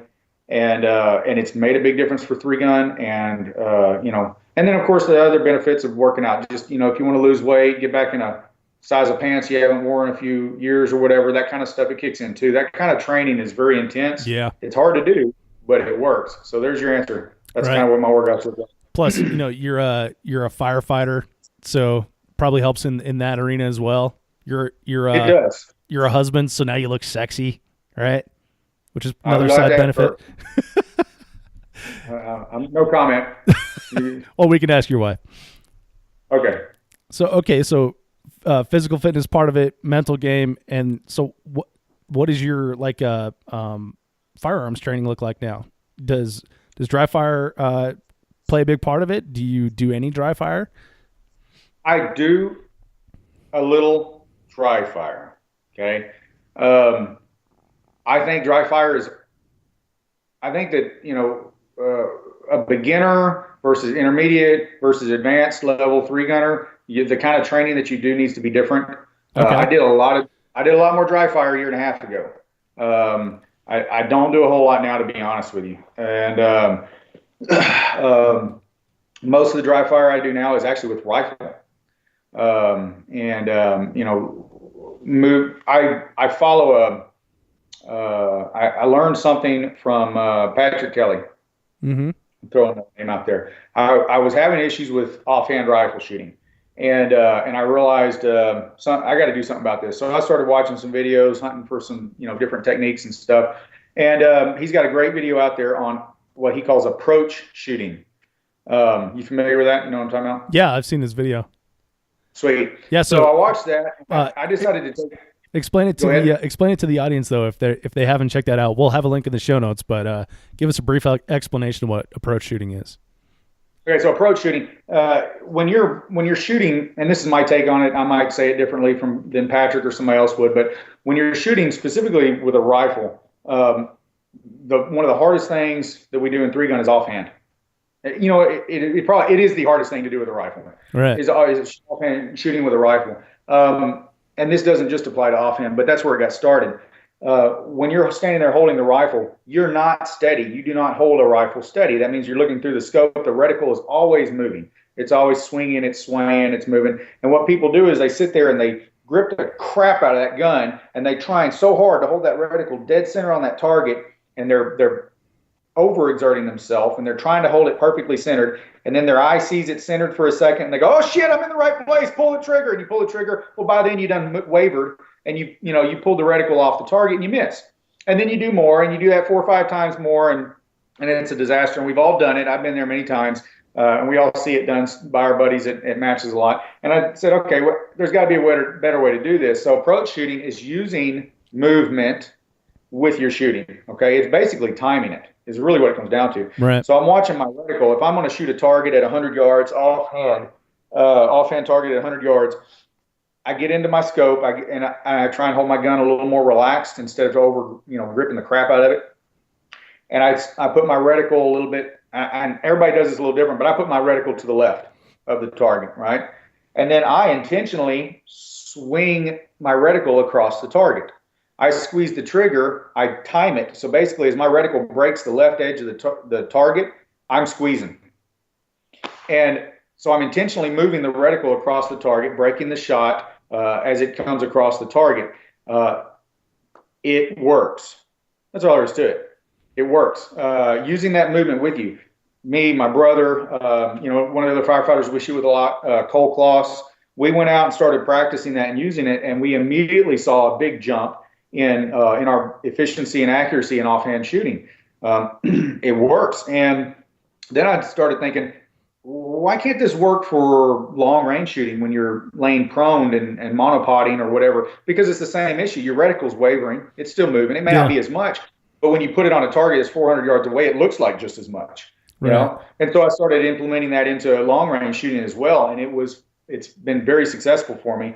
And that's what approach shooting is. As your reticle approaches the target, basically, I'm guessing that's where the name came from. You move it intentionally, and as your reticle approaches the target, you start squeezing. You try and time it, and you can develop good timing. Where especially when you know your gun, you know your trigger, you know when it's going to break. You're still not necessarily timing the shot, but you basically have an idea of when it's going to break. And so as you watch that reticle swing into that target, you're timing it and click, and it goes off. Right. So really one of the only things I still do dry fire is I've got some tiny little, dots on the wall like a lot of people have, and I'll get in the reticle of my rifle and I'll work on that just to kind of keep myself, the linkage between my brain and my finger as far as when I see that reticle cross that target and when I actually break that shot. I want to keep that sharp, that connection there, because I got that timing down pretty good. When I was practicing it sometime last year, and I kind of want to keep that sharp. So that's really the only dry fire I still do. I gotcha. So then all your training now is live fire? That's correct. And so what is a weekly training program look like for you then? I see you smiling. Is that the secret sauce? So you should maybe make it monthly. Okay. I gotcha. I wish I had time to go train weekly, that'd be fantastic. I get to the range, a lot of times just because I'm, working at the Hayes Custom Gun Shop, function testing some of these awesome shotguns and stuff before they go out, or these new beautiful 2011 pistols. And I get to go out and do a little function testing. It's not practice. It's 10, 15 rounds through the gun. Right. And a lot of times a quick little picture or video of that is what people see online and, Facebook or Instagram or whatever. And they go, look, Daniel's out training. And I'm really already headed back to the shop, with these guns, and I'm not training. Right. So I've actually been on a couple of those runs myself with Ben. Oh, yeah. That's Ben good. Hayes. Good times. Yeah, Ben Hayes, everybody. By the way, Ben, there's two Bens, right? There's the Ben Hayes, the Ben Jirasek. Right. To avoid confusion, we have tall Ben and handsome Ben. You're going to have to figure out which is which. Well, your family's pretty tall, so. That a-hole is. Yeah, but anyway, so my training as far as live fire training, it's probably more of a every couple weeks type of thing, and I'm usually short on time. I got a lot. I work a lot, and like I said, I try and spend a lot of time with the kiddos. So when I go, I try and be focused and prepared. What I figured out is before we were going to practice, we get there, our mags weren't loaded. We didn't really know what the hell we were doing. We debate on what drill to run and where to put these targets. And we get there, we'd be there 2 hours, and we actually shot for about 20 minutes. Mm-hmm. And I felt like it was a big waste. So I figured, okay, I can make this better. So first off, when I go to the range to practice, a lot of times I only take one gun. I don't even take the other guns.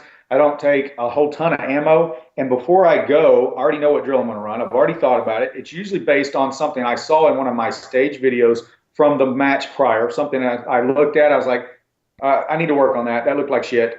That needs to be improved. So I'm going to simulate that situation a lot of times. Whatever array gave me trouble or whatever target presentation I had an issue with, I already know what I'm going to do. My magazines are loaded. Everything's ready to go. I get there, throw the targets in place, and I try and keep my my drills to low round count, so 4 to 5 shots at the most. And the reason I do that is, I don't over fatigue myself too fast. Right. Because once you do that, now you're not really training like you would be shooting a stage anyway. But also I can watch what I'm doing better if I'm only shooting 4 or 5 shots. If I'm dumping a mag, first off, mag dumps, not 3-gun training. Kurt Gruber, I'm talking about you.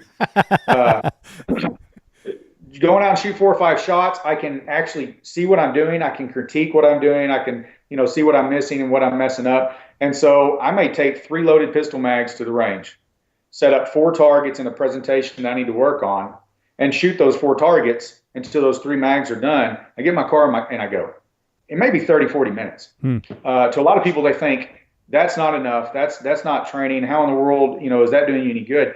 I feel like I'm getting better work out of that than when we would go every week and it was 2-hour trips. Right. So that's another thing I tell people. They go, I don't have time to practice. I can't afford all the ammo to practice. You are practicing wrong. I ain't going to name any names, but there's this, little dude that works on people's backs up north that, throws a crap load of ammo around. And I want to give him some shit today sometime one way or another. So here it is, Dylan Easley. You don't have to shoot 4,000 rounds a month for training. You just don't. People say, I don't have time. I got to go straight home after work. I got to get the kids. You got an hour lunch break, man. If you can get to the range for 30 minutes and be prepared and know what you're going to do, you can get good practice in. End of story. Yeah, for sure. Now, do you think you can get that kind of practice at an indoor range, or do you think it's required that you have an outdoor range where you can draw a move, have a beta yourself? I know that's if all you can get to is an indoor range, get to the indoor range and shoot and practice and do the best you can. But if you want to progress past a certain level in 3-gun, you need to be able to train in a better facility. Now, there are some indoor places I've seen that will actually allow you to do some movement and type stuff. There. You want to know how I first started training 3-gun? It was an outdoor range, but it was basically lanes. Mm-hmm. They had a target stand for each lane in the pistol bay. I would find out when is the absolute slowest time, when is nobody going to be there. I would try and show up then, and and I would use these little round stick-on targets that I got online, little reactive targets. They're about 5 inches. And I would stick 3 or 4 on each one all the way down the row. And I would practice transitions and hitting. And, it's not a reactive steel target, but I could see my hits. Once I got 4 or 5 hits on it, it started getting confusing. I just put a new one over it. And I could do a little movement back and forth, get my heart rate up a little bit and work on those. That's what I was doing for like a year for pistol training. And, no joke, my first year or so of shotgun training was taking a bunch of clay pigeons and just randomly tossing them up on the berm, like not by the top. Obviously, I'm not an idiot, but tossing some clay pigeons up on the berm and saying, all right, I'm going to shoot these 4 first, and pop, pop, pop, pop, pop, and okay, I'm going to pop, pop, pop. And that, it was basic, man. I didn't have nothing as far as fancy targets and facility. And I couldn't move and shoot with that shotgun stuff. I'd talked to the guy, begged and pleaded, and he said, all right, you can stand right there and shoot into that dirt berm with birdshot. And that's what I did. And so, you don't have to have a fantastic facility. You don't have to have all this stuff. But when you get to a certain point, that stuff helps.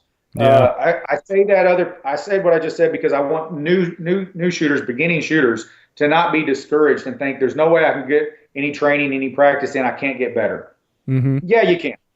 You can get out there. You can make it happen. Now, when you're in that top, 20% and you're wanting to improve, you need to start shooting on the type of targets, the type of arrays, and off the type of props that you're going to do in matches. Me and my brother and Cole, typically before a match, the week before, say I go to Fallen Brethren, I'm going to Blue Ridge, whatever it is, Missouri. I know the kind of stages that we see there. I know the kind of target presentations because I've shot these matches before. We will kind of mimic that in our training. We'll set up something similar, hey, we're going to shoot Fallen Brethren. Paint every target black because that's exactly what they're going to do. You're not going to be able to see it. That's okay because we love it. But, we will mimic whatever match we're going to go to. And targets are important when you're trying to push it to the next level. And I've been extremely blessed, the firefighter marksman team has, in the last year to be able to train on absolute top-notch targets from Red Stitch targets. The best made targets I've seen. They're tough. I got to give him credit where it's due, and those things are phenomenal. And when you're trying to push into that next level, you do need to be working on good equipment, and you need to have the right equipment too. Your guns and gear. We haven't got into that at all. You said you wanted to bring that up earlier, but that is absolutely part of it. Pushing yourself into the next level. There's a lot of guys out there that have the right skill. Maybe they got the mental game down, and they're close, man. These guys are finishing in the top 20s. They're there. And I watch him and I think, he could do it. He's there, right? Mm-hmm. And I root for everybody. I can't help it. It irritates some of the guys I shoot with, and they're like, that guy's your competition. I can't help it. I want everybody to do, I want us to all get first place, right? I can't help it. But I root for these guys, and I'm like, you can do it. I see your skill. You just melted that stage down, and you melted that stage, and you kicked that one's ass, and you're going to do really good this match. And then their gun takes a shit on them on stage 4, right? Right. And you can never 100% eliminate that stuff. Keeping your guns running and your gear running is part of shooting. That's part of this challenge. And so if you want to push into that next level for those guys that are kind of in that top 20 and they're ready to push into that top 10, they're ready to, to work towards a number 1 spot. You got to be willing to do what it takes to get the gear going too, not just you, the training and the mental. You got to get the gear there. Sometimes you're just using the wrong gear. And I hate to say that. I'd like to be able to say you can go as far as you want. If you train hard enough, you can go as far as you want with the homemade, plastic crap that you should shove your shotgun shells on your belt the first match you go to, in the pro shotgun that you're running, but you can't. That's the truth. Right. It's too competitive. There are too many other guys out there that have put in the same amount of effort and training that you have, and have worked just as hard, but they made the commitment and they got some good equipment. Mm-hmm. And if you really, if you want to consistently, if you want to try and push it up there, sometimes that is the thing you need to do. There's no way around it. So, right. So this is interesting to me, this topic, because I think a lot of people end up chasing gear too much at the beginning. Yes. And then early. And then it sounds like you're saying not enough at the end. Once you get to that top 20%, right? So, Daniel, you were like the first person that I saw in 3-gun shooting a Rock Island 1911, double stack 9mm 1911, and it's kind of become like super popular, and especially with all the modifications that Hayes Custom Guns is doing as well. Right. So that kind of goes against what you're saying, because that's like I think street price on that's like not street price, but normal retail price when you walk into a gun store is like $600. Yeah, $600 to $700 on the pistol. And let me I'll argue your point there a little bit. Yeah. Well, you take that Rock Island and you put the work into it. At a place, Ben Hayes has freaking figured those things out. Yeah. And they are rough from the factory. Nobody can argue that. They can be rough from the factory. It's a $700 2011. What do you expect? You can pick that gun up.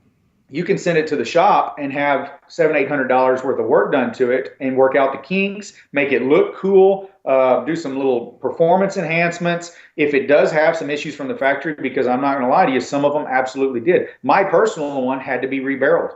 I had that 1 in 20 that just had an issue, had a monkey in the in the gears type of thing, and the gun had to be rebarreled. Huh. Even with work done, I'm still coming in like $1,000 below a custom, 2011 from pretty much anywhere else. Right. Even a 2011 like an STI, I'm still saving a ton of money, doing the Rock Island, having all the work done to it. But I tell you what, man, I set out at the beginning of 2017 to prove that gun, having the work done to it, I'm talking about the model coming from the Hayes shop, not a factory Rock Island.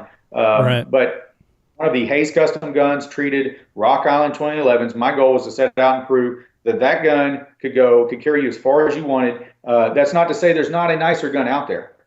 I'm saying that there's probably very few people out there that have a shooting skill that's high enough that's good, that gun can hold you back. Does that make sense? Yes. That was my goal, was to prove that. When we first started the Rock Islands, I didn't know anybody shooting them. I think John McClain was, to be fair. Yeah. And there might have been 1 or 2 other people out there shooting them. I'd never seen John McClain talking about the 2011, so that might have just been a single stack thing. I'm not sure.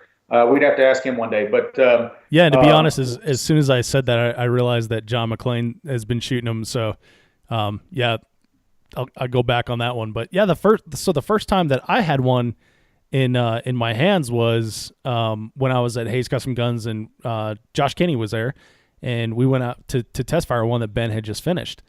And Ben's like, "Oh, you got to check this out. You got to shoot this." And I was like blown away at like how nice it was. Right. And then he pointed out that you'd been shooting one all year. And I thought, well, holy cow! I thought you were shooting like a Hayes Custom build or something like that. And it's so to what you're saying, it doesn't argue against what I'm saying, because that gun can carry you as far as you need it to carry you. Mm-hmm. By the time you get it back from Hayes, if you've done, and there's different package levels of what you can do, because everybody's on a budget. Right. That's the truth. Everybody's, people are on a budget on this. You may not be able to, afford, everything on there. But man, when you're trying to get the money to train and do everything else, and you just, that custom, let me say something. Those full custom built Hayes guns, there ain't a better freaking gun out there. And there are guns that are still $4,000 or $5,000 more, but those things are beautiful and they're amazing. And I'm gonna own one. I can tell you that right now. But on a firefighter budget, that was not optional for the first 5 years of shooting. Absolutely. And that's where the Rock Island came from. I was shooting Fallen Brethren. I got in the top. I think I finished 13th. I don't even remember what year that was, but I think I finished 13th. And my pistol had been a bit of a struggle there, man. They got a lot of long pistol shots there. We're talking 80, 90-yard pistol shots. And I realized I wanted to move that up a little bit. And I can't remember somebody brought the Rock Island to our attention and said, I wonder how these would do. And we just decided to freaking roll the dice. So we literally ordered 4 of them. Me, my brother, Cole, and another guy we were shooting with at the time. We ordered 4 of them. Took them to the shop. Already had the relationship with Hayes. They were already sponsoring the team. And I asked him before we bought them, I said, what do you think about this? Do you think you could work on them? And Ben was honest with us about it. He said, hey, I don't know. I'm not sure at this time. Why don't we try them out? So we said, let's do it. We bought them. We took them up there. he spent a lot of time working on those, figuring out what works on them, figuring out what doesn't work on them. And those 4 were really the first 4. That was it. That's what started the Hayes Custom Rock Island phenomenon. I don't know what the hell you want to call it. Crazy. But, that was it. That was what started it. And those guns are still running like champs. Mm-hmm. And you know what? Mine carried me to 4 first place wins at major matches this year, 2 second place wins, 2 third place wins. No one can argue it. And that's the only reason I throw, I hate to sound like I'm bragging, but I'm not. I'm saying the gun is not going to hold you back. Is there a nicer gun out there? Yes, a full custom build. It is nicer gun. Right. They're beautiful and they're phenomenal. But if you can't afford it, you don't have to be still shooting a striker gun. That's my point of what I'm saying. The Hayes Rock Island is not going to hold you back. All right. Now, did you start out with a striker gun? I did actually. What did you shoot out of curiosity? Very first match ever was an XD40. Right. That very quickly realized that wasn't going to work. And I actually went to Glocks, which I still shoot Glocks. That's my daily carry gun and my home defense gun. I love them. I know they're ugly and I know they point weird, but I do still love them for that. And I shot a slightly modified Glock for about a year and a half. And before I got hold of my first 2011, which was a Hayes Custom Guns 2011, Old Blue, one of their first custom built 2011 pistols with the blue paint job on it, and probably got 100,000 freaking rounds through it when I got a hold of it, and still shot like a champ. Still shoots like a champ. I think Nikki Hayes is shooting it right now in matches. Oh, cool. But yeah, it was the Glock was the transition gun there. Gotcha. And then now you're onto the Rock Islands. Yeah. Currently shooting a Rock Island, and we'll be moving to a full custom Hayes Custom Guns, 5.5 inch, beautiful sight tracker, gorgeous, sexy son of a gun. Can't wait to get it in my hands. Ben, hurry up with my gun. Jeez. Yeah. I shot the Rock Island for a year. I did good at some matches and was able to, come up with the funds, and employee discounts are awesome, right? Yeah, absolutely. So I finally am. I'm going to upgrade next year, or I guess that would be this year sometime. I'm not sure when. Still be shooting the Rock Island until that happens. But I feel like I made my point with the Rock Island. I could keep shooting that thing for the next 8 years, 10 years if I wanted to, and I believe keep doing just as good as I have. But because of the opportunity and because they're gorgeous, I am going to go ahead and jump up and get a full custom. And I'm actually shooting all 3 Hayes Custom Guns right now. I don't know if you're aware, but the shop is actually doing custom rifle builds now too. Yeah, you actually showed me the prototype when I was there a bunch of months ago. Right. So I didn't know that. I didn't realize that that had taken off though. So well, we're still working on the details for an actual production gun, but in the transition period. In the transition period, we're doing custom builds. We've got some quality parts that we recommend, and we'll say, hey, this is what works for us. Same barrels, same bolts, same type product triggers and stuff. The things that really matter and aren't just cosmetic on an AR-15 style rifle. Same ones that I'm using. Same ones that Aaron Hayes and the other guys are using. So right now it's just a custom build is what we'll do, custom to your specifications. We'll make recommendations, but do it how you like it. But soon in the works is going to be an actual production rifle, and of course the M2 shotguns, the Hayes M2s. You're not going to do any better than that. Right. Okay. Well, Daniel, we've gone all over the board here, and we've talked about a bunch of great topics that we had not anticipated. So this has been kind of cool to take those transitions and walks down different dirt paths with you. But there's a couple of questions I ask all of my guests that I want to ask you here. One, can you tell me about your most spectacular disqualification? I can, and I would love to. and then we're going to figure out what we can learn from that at the end here. Okay.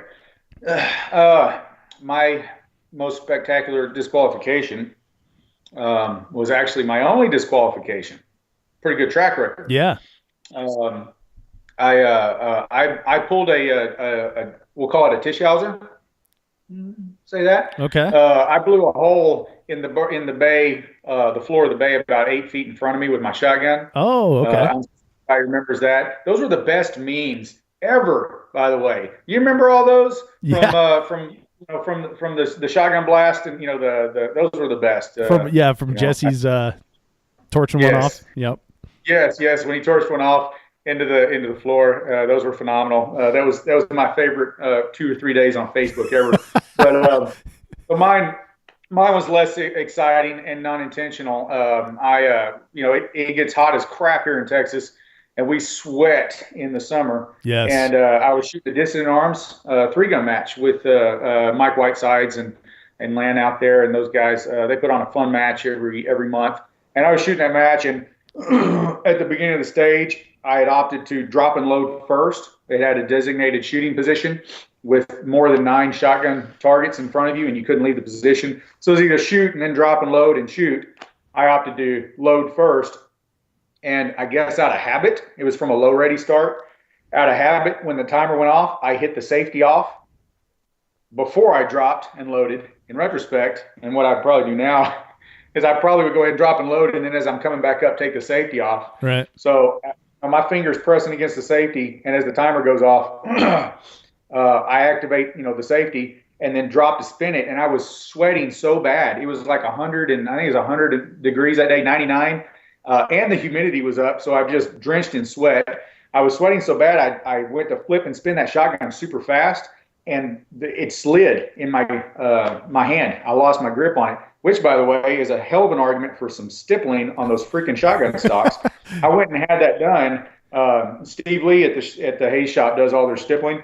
Yeah, he does some great stippling. He does, and I went to him the next Monday and I said, "Fix it," because it wasn't stippled before, and that smooth plastic, man, your hands are sweaty. So I went to flip because I load weekend, and it just slid in my grip, and my hand slid forward on the gun. Went in and activated the trigger, blew a big hole in the ground in front of me, scared the piss out of me and everybody else, I'm sure, and that was my spectacular disqualification.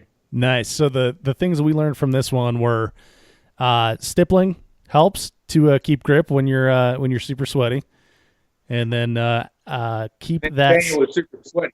That's the other thing. And then keep that safety on before shooting, right? That's right. No. All right. So, Daniel, where do you see the sport of 3-gun headed?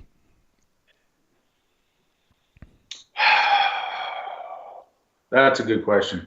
That's another thing that people like to get on Facebook and lose their freaking minds about from time to time, and where it needs to go and what it needs to do. And we've had an organization that tried to direct and steer the future direction of 3-gun, and it met with a massive amount of resistance. And a lot of that was that organization's fault and the way they dealt with people.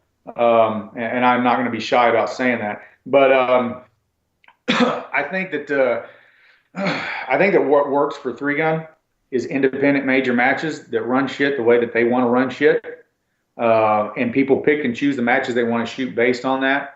And I think that the people that are trying to kind of organize everything to run under the same rule set and be the same way and be, organized the same way, I think that they're going to continue to meet with a lot of resistance, and I don't think that's going to go anywhere.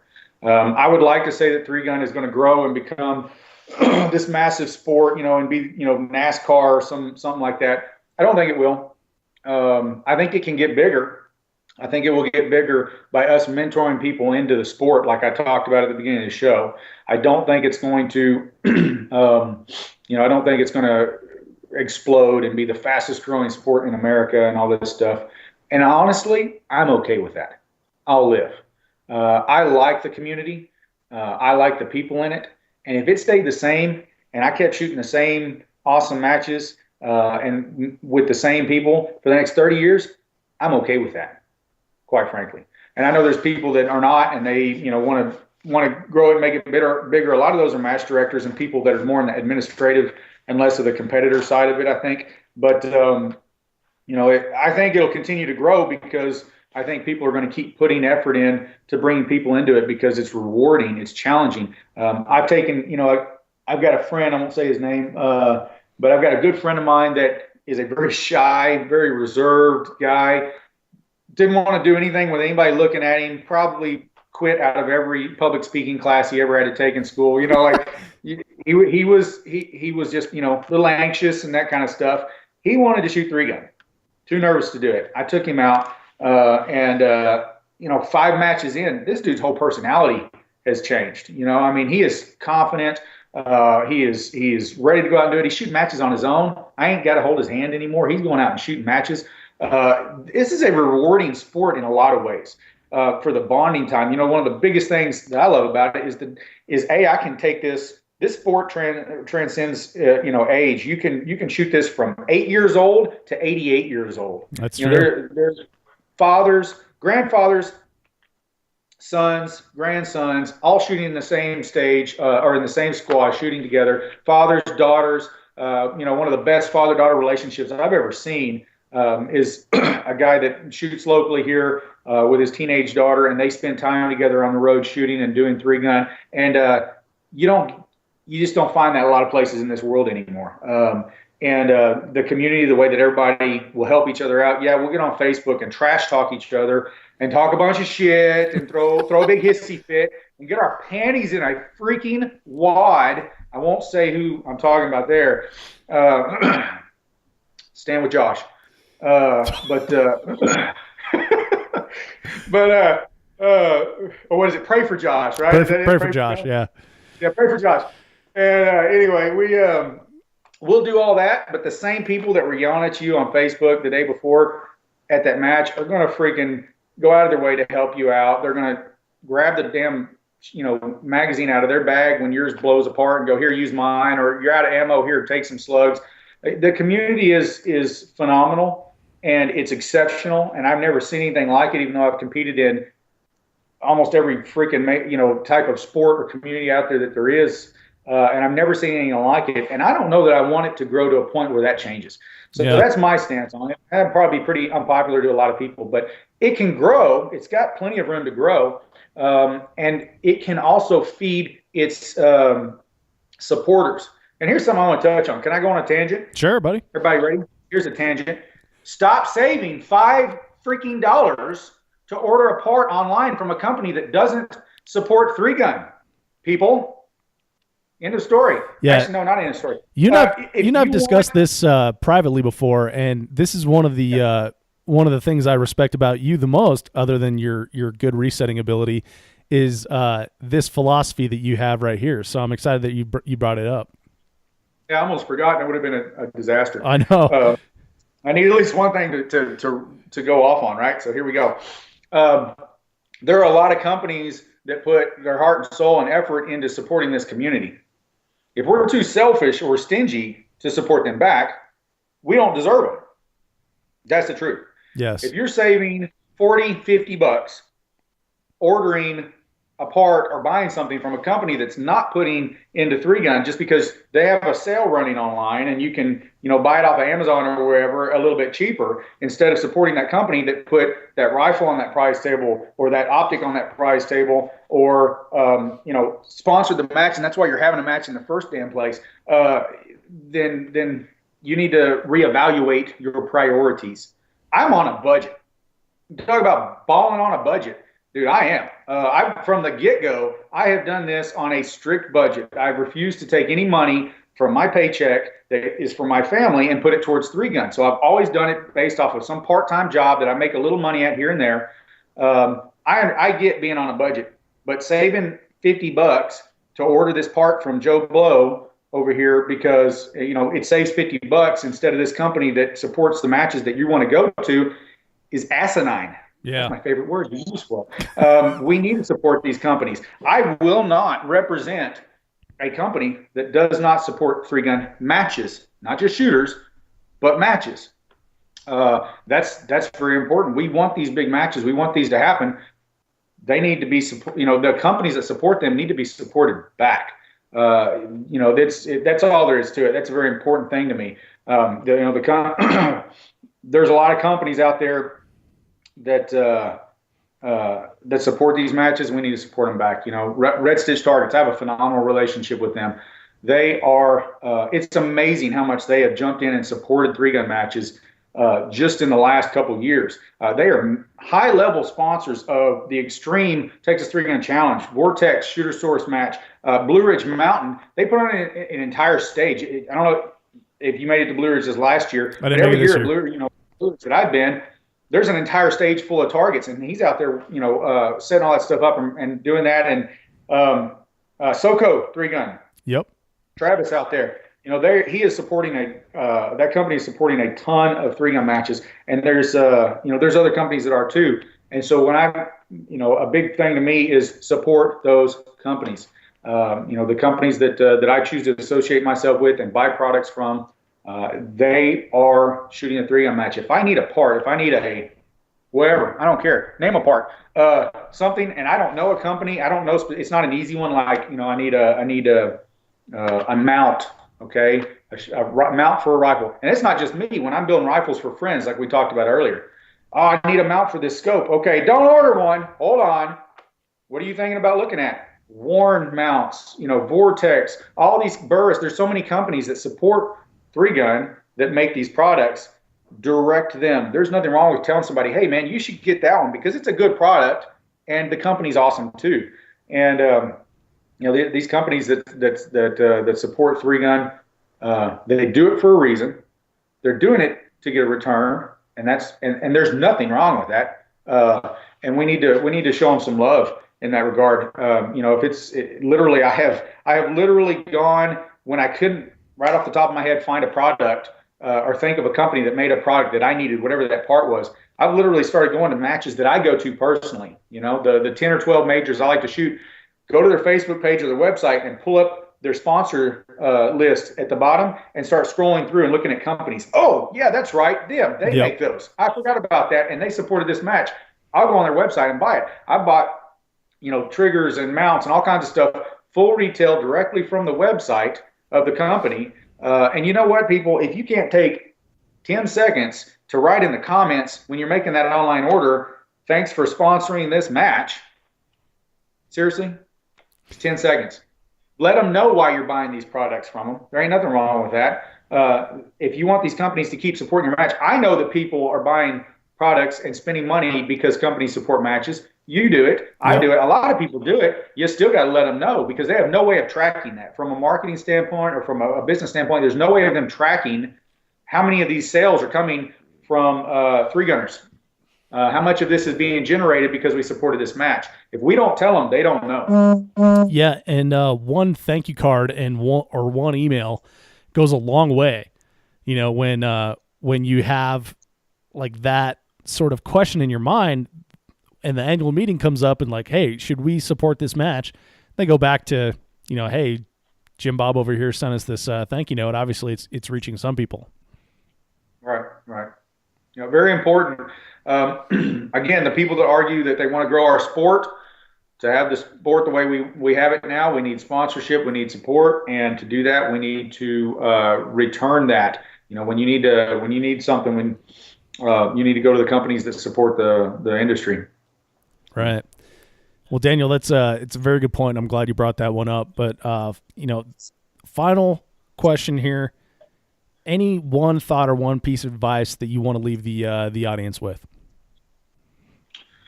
One thought or one piece of advice. Well, before I do that, I want to give me a second. Sure. I need to say thank you to a couple people. A lot of my success in the last couple of years has been based off of the products that I use and the gear that I'm using. Round 2 Brass and Reloading is a local company here, veteran owned. Matt Under owns it. He's a phenomenal guy.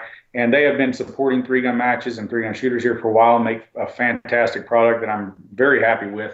They got that 77 grain hollow tip boat tail laser beam that I use on all my long range shooting. And they're launching a new website right now. It's r2ammo.com. And they're going to actually start doing a lot. He's a small company, and a lot of people have a hard time calling and doing an order over the phone. And I've been telling him for a year, man, you got to get this website up. So good job, Matt. He's getting the website up. So y'all take a look at them. Red Stitch Targets, Hayes Custom Guns, Carbon Arms, GW Customs Holsters. These guys have helped me a lot. And not only that, these guys are the ones that step up and help everybody else. Red Stitch, I had several new shooters that were wanting to get some basic targets, just some 6x6 or 5x5 knockdown targets. And Red Stitch was like, well, how many people want them? And I was like, man, a lot. There's a lot of new shooters I'm talking to that want some targets, some basic stuff, you know. And I don't know if you saw the deal. He literally ran those things at a price where he lost money. He lost money selling those because I told him there's a bunch of new shooters that could use just some basic stuff to get them started. And I said, look, man, these people, they have a need. These are hungry people. They want to start shooting. They want to get better. And he goes, all right, well, let's do this. And I don't know if you saw that deal that he ran, but they sold around 700 of those knockdown targets and stands. Wow. He literally lost money on that. You know, these are round two will freaking send me ammo. If I say, hey, this guy's coming to shoot, he's a new shooter and he didn't have enough ammo. He'll tell me, give him some of your ammo, Daniel, and I'll give it to you. I'll return it. You know, I'll compensate you for it. I mean, these are companies that have supported me, support Three Gun, and I have to mention them. I want to mention them. These are companies that are phenomenal and deserve to be mentioned, and I owe a lot to them. So thank you guys. And nice. And I want to Whiskey Arms. Hell, I'm wearing a shirt. That LBC bolt carrier group is phenomenal. I told you need to try one of those out. Have you done it yet? No. What the heck, Dave? I don't know. I don't have anything against them, but I just haven't tried one. All right. You're gonna love it. I'll get you one. I've got one you can try next time. Actually, shoot me your address. I'll mail it to you. Okay, sounds good. Cool. All right. So now that we covered all the folks that are supporting you and support the sport, and showing our gratitude toward them, final thought for the listeners. Final thought. I'm going to take it back to what I started with, guys. This sport, anybody out there that's shooting the sport a lot knows that this sport has given something to you. Somebody in the community, multiple people in the community probably have given something to you. And there's people out there that could love the sport as much as you do. There's people out there that could get as much from the sport as you do. And they might just need a little help. I don't care if you're winning matches. I don't care how many jerseys or sponsor logos you got on your jerseys. You're never too big to help somebody out. You're not so good that you get a pass or a buy, and you don't have to help out the new shooters. Invite people to go with you. Take people to shoot the Three Gun matches. Help them out. Loan them your gear. You know what? You might be distracted. You might not finish first place at that monthly match because you got something going on and you're babysitting a little. And it is babysitting, and that's fine. But the reward you're going to get back from helping those people in the Three Gun means a hell of a lot more than where you finished at that monthly match. So that's my final word to the Three Gun community. I love you guys and gals more than you know. You are my extended family. You mean a lot to me. I love this sport, and I'm going to be here putting into it, and I hope everybody joins me in that. Let's grow our sport the organic way, the natural way, the best way, the way that's going to build relationships and friendships and bonds with people, and grow our sport the right way instead of trying to force it through logistical stuff and changing matches and adding divisions. Oh, and I got one more thing to say. Here we go. Shoot-offs are stupid. What? There's the end of it.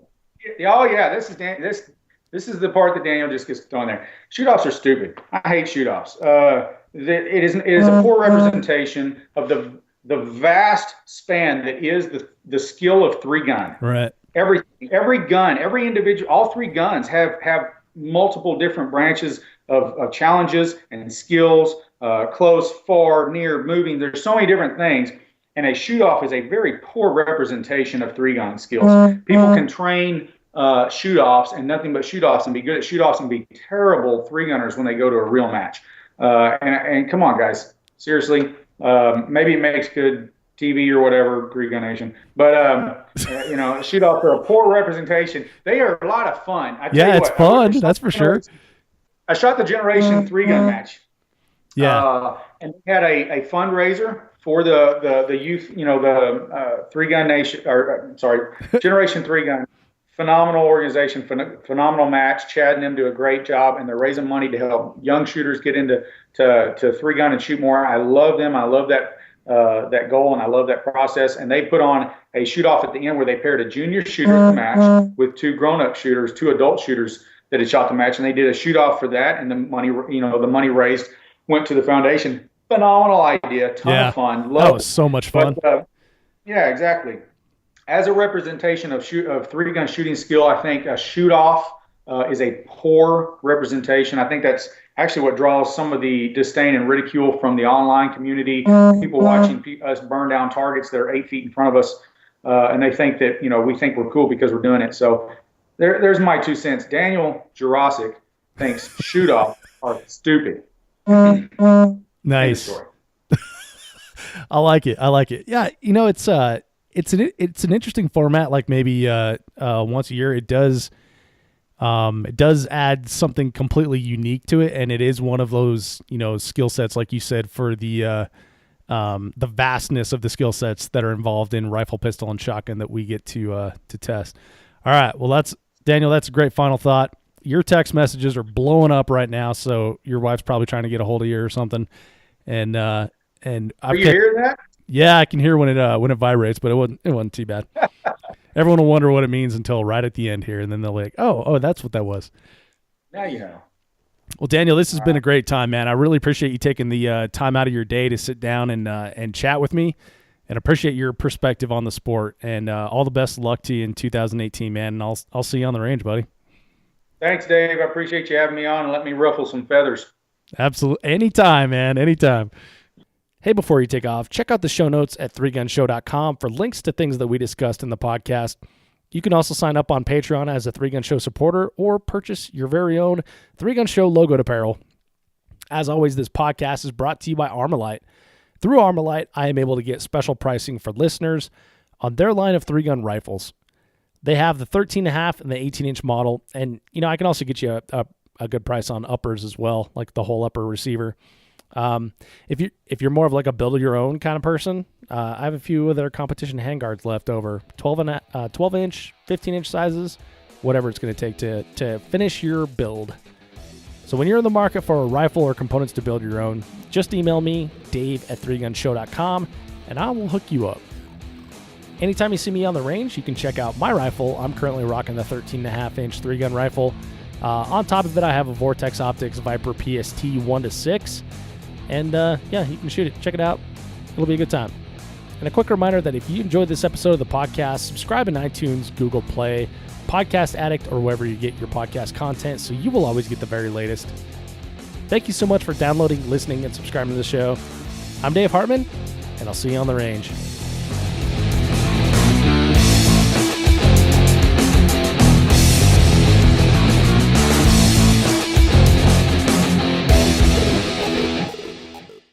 If you are finished, unload, show clear.